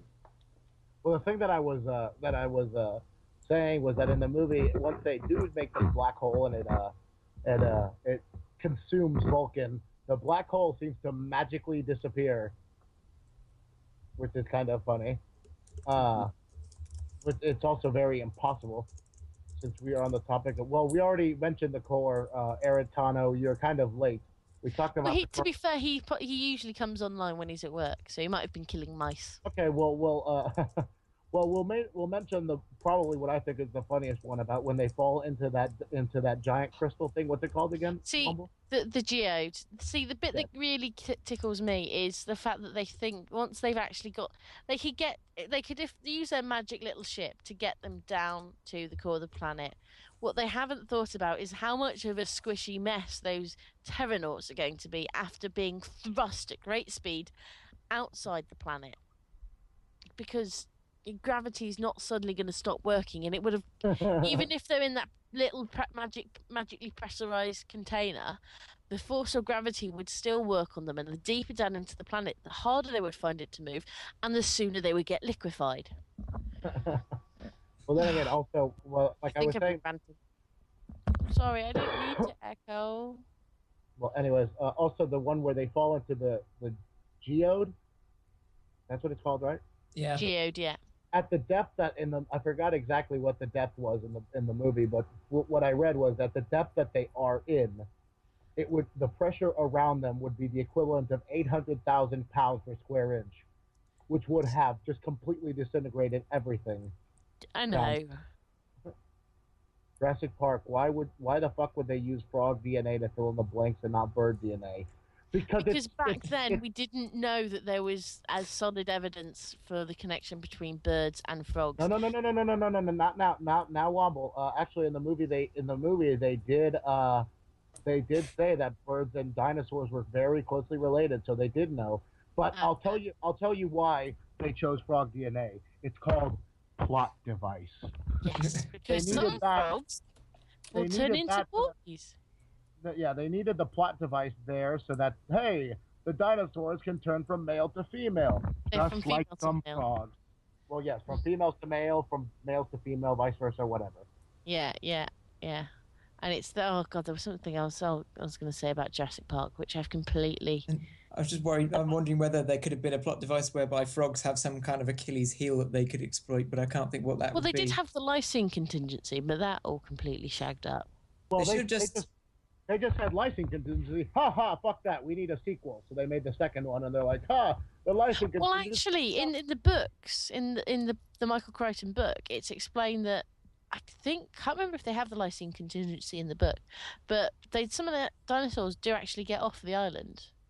Yes, I've read both the books also, but the only dinosaurs that do manage to get off the island were those tiny little ones that eat that little girl at the beginning of the second one.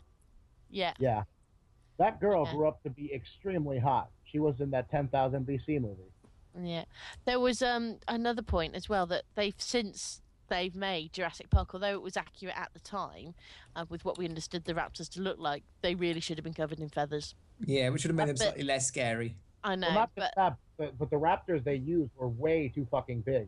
Velociraptors were not at that. In the movie, they made them to be about 6 feet tall, 13 feet long, something like that. Velociraptors, the actual Velociraptors were much smaller, probably about 3 feet tall and about maybe 5 to 6 feet long.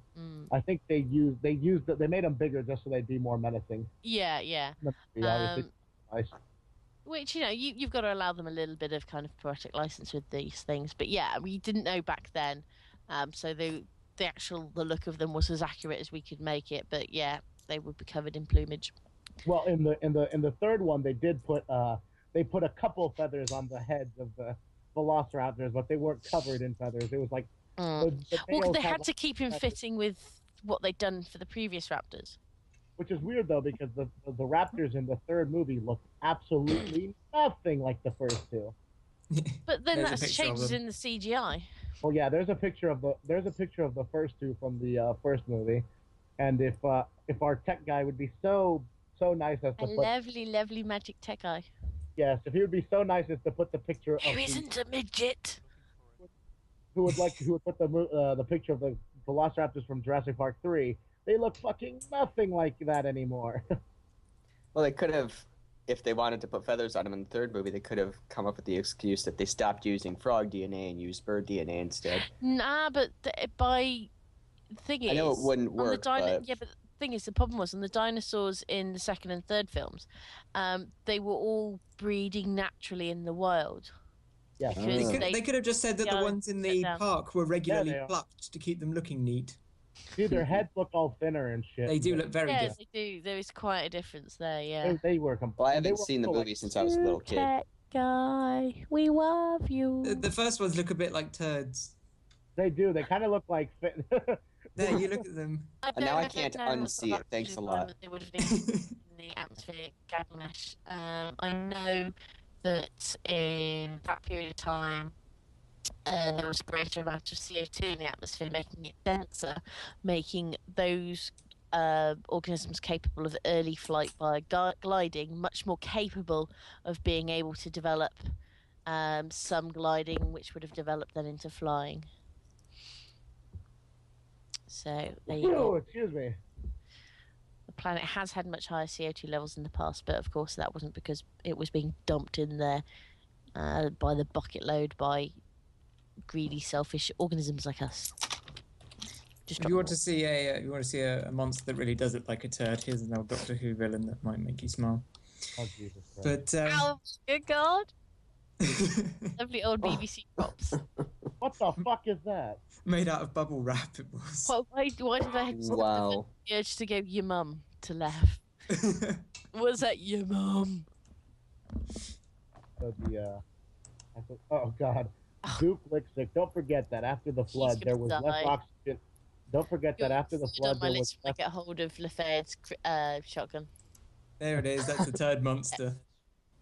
Don't forget that after the flood there was less oxygen in the atmosphere, so dinosaurs had to breathe faster. And we made their noses catch fire. Which is where we have Legends of Dragons from. Sounds like creationist science to me. That sounds logical. Hey, The Colin, dinosaur saying, "What the fuck?" Colin, I still love how the T-Rex looks like it's saying, "Oh, really?" See, that's see, that's such an American dinosaur. It's got lovely straight white teeth. Yeah. If it was a British one, it'd be brown and jagged. Exactly. Tyrannosaurus Rex. When I was a little kid, As long as the teeth are hygienic. Jurassic Park was the first movie that I ever remember watching when I was a little kid. And when I was a little kid, I wanted to grow up to be a Tyrannosaurus Rex. I've just seen something very strange. Someone said UK pence. What? Yeah, Organic Beekeeper said. Pounds. In the When early they should days, just use the pound symbol. We'll just say pounds. well, maybe that person doesn't have a pound symbol. That's what I said. Type pounds. POUNDX pounds. UKP Is the American Pound Syndrome. No. That's a hash key. Oh. Here over in fuck off. America, it's on our telephones and we call it the pound key. Is what I have to say to that. Oh. Oh. And now she's suddenly unattractive. Wobble does need to start acting like a proper lady. Yeah. Oh. You know what's funny? That the mechanical T-Rex that they used in the first movie actually weighed more than the actual what the actual dinosaur would have probably weighed. Well, that's not really much of a surprise, seeing as the one in the film was probably made of steel. Yeah, that's probably true. Oh, there's Jeff Goldblum running from the fucking dinosaur. What they should I have always done. remember that scene where the guy's on the porta potty and the dinosaur just The looks lawyer at goes, chomp, chomp, chomp. Okay, somebody mentioned, how about the science in all those American porn movies? You had Okay. to give rise to that. Yes, I will, because you know what's funny to me? Whenever in those porn movies, whenever the two people are going at it, they're fucking like crazy. They'll roll off the bed, fall on their backs, and they won't even miss a beat. In real life, you know what happens? snap. Yeah, You they're like, just- my back! And never mind. And yeah, that's a velociraptor. Fuzzy raptor. Oh, it's a Cuddly. furry- it's a You could furry cuddle raptor. that one. Yeah, I wouldn't want to. Well, I it would. eats your face off. Nom, Yeah. nom, nom, nom, tasty face. Maybe Put a anesthetize muzzle on it it. and then cuddle it. Put a muzzle on it and wrap its Hey. claws in foam. Hey, I and make it just talk. think if we could quasi-tame these things, we could make a killing with teachers. That is true. Semi-tame raptor for the back of your classroom? Yes, it will live off. No, Or even then, just not even a tame one, just as long as it's chained solidly to the wall, you can just throw a children No. within it. You want something that's going to be trained enough to respond to teachers saying, "No, you do not eat me. Chase him. He's your lunch today." It's a furry raptor. I was going to say, if people in Jurassic Park had any sense, they'd have spliced the dinosaur DNA in with slug DNA, and then when they wanted to herd up the dinosaurs, all they'd have to do is put a ring of salt around them. Or just, if they really were sensible, don't breed the carnivores. But the carnivores are the only cool ones. I know, I but disagree. at the same time, just being able to see any dinosaur would be epic. I would rather bring back the ones from before the dinosaurs. The giant centipedes and things like that. Fuck that shit. I want a T-Rex in my backyard. No, I'd rather have a giant scorpion. No, I'd rather have a T-Rex like the one in We're Back, a Dinosaur Story. I'd like a racing raptor that I could ride. Exactly. I guess I want a Brontoscorpio, or even better, what was it called? That was the even bigger one. I can bring back one of those. Can I just have a real life Stitch, please? A real life Stitch. Yeah, real Stitch. Pterygotus, that's the one I was thinking of, the biggest scorpion that's ever lived. I'd bring back one of those little raptors that just feeds off eggs, and I'd keep it as a pet. I could just go to the... shit. Yeah. I was going to say, should we start winding down the program now? Because we've only got a few minutes left. Yeah. We're going to be back in 2 weeks' time. Probably on the Saturday. Probably on the Saturday. There'll be more trailers and things to come. Everyone look at the stuff on TV. Oh, yes. Where's your evolution now?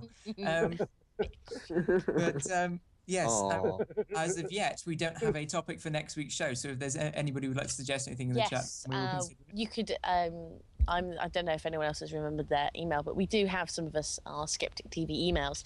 So if you want to email me at womble@skeptictv.net, then you can suggest content. And mine is sound@skeptictv.net. And also, there's a general one at info@skeptictv.net. Yes. And also, I hope you all had fun here. I know I did.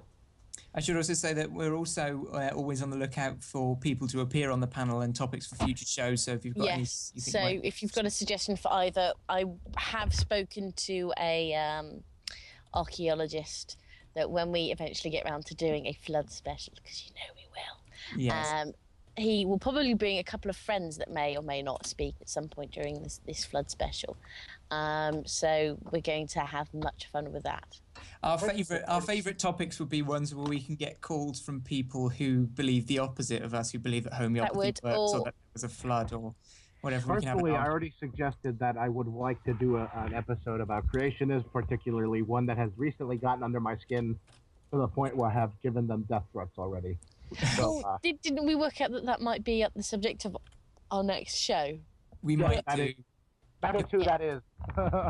Ideally, though, we want to get some callers who are avid creationists. Or at the same time, if you say if we're doing a flood special and you've got a question about some aspect of geology or something that is amongst the vast, epic shit tons of evidence against the flood, and you're not so sure on it and you want some clarification, particularly if you're in the middle of a debunking vid, then please feel free to call on us. We're quite happy to share our expertise. Yes, and also, as I was going to say, if you want to appear on a future episode of Skeptic TV, and we're always looking for new panelists, then drop us an email, state your relative areas of interest and what you think qualifies you to talk about it. We won't pass your details on to any third persons or companies. You won't get spam from the telephone companies. But yes, we would like to have you on the show. Yes, we're going to try and mix things up with... We've got the regular panel that you've mostly been hearing from tonight. Including me. Yes. The sexy one. Including the loudmouth. I get the feeling we might have trouble getting rid of him. Yeah, we're going to have to shoot him with his own shotgun. You will never get me alive from my cold, dead hand. Yeah, all right. See, that's where thank you, Colin. We were going to plug you again in a minute, Colin. Take your shotgun from your cold, dead hands, go back to the normal time, then shoot you, and then put your... And then, you're holding your actual shotgun from then, so that I could then... When I go forward in time, you've got your shotgun in your cold, dead hands for me to do that, and then I've got a shotgun. That's out of sync with time. That no one could trace it by the cops. How are we doing for time then? It's very nearly over, I actually. think we're probably at our limit. Yes. We are Yeah. at our time limit. It has been a great first episode. So I guess since I was the one to give the introduction, I shall be the one to give the outro, I guess. Before we go, can we just say a big thank you to the people who work behind the scenes to make this happen? Tech guy and our mods, our mod team. Yes, CollinMaessen, who's doing our tech, and also DutchLiam84 and HUD Thunderwolf, who are moderating the chat. Not that you guys really need that much in the way of moderation. Yes, we recommend if you aren't already, you subscribe to all of them because they are fantastic channels. Yes. We do. If you go to www.skeptictv.net, there's also a blog that we will be trying to post entries on at some point. Hold on, I'm going to put the website up here, SkepticTV.net. There. So you guys can go there. So, like I said, I think it was a pretty successful first episode. Hopefully, we'll start getting more viewers in the near future when we do it on Saturday instead of Friday. Yeah. Well, I'm having a party tomorrow. Well, fine, but still, in the future, hopefully, we can do it on Saturday. Life's hard, isn't it, Womble? I know. I'm so popular. Shit happens when you party naked. I Hopefully haven't shit been to any of doesn't those ones. Well, at least, it's going to go to the toilet. Well, anyways, on behalf of myself, Ellie1991, AngryWomble, SoundOfScilence, Yoshimo1, CollinMaessen, and of course csbair, and everyone else here on Skeptic TV, we appreciate you being here today, and we also appreciate you listening to our talking, and we'll see you in 2 weeks. Good night, Bye-bye. everybody. Night.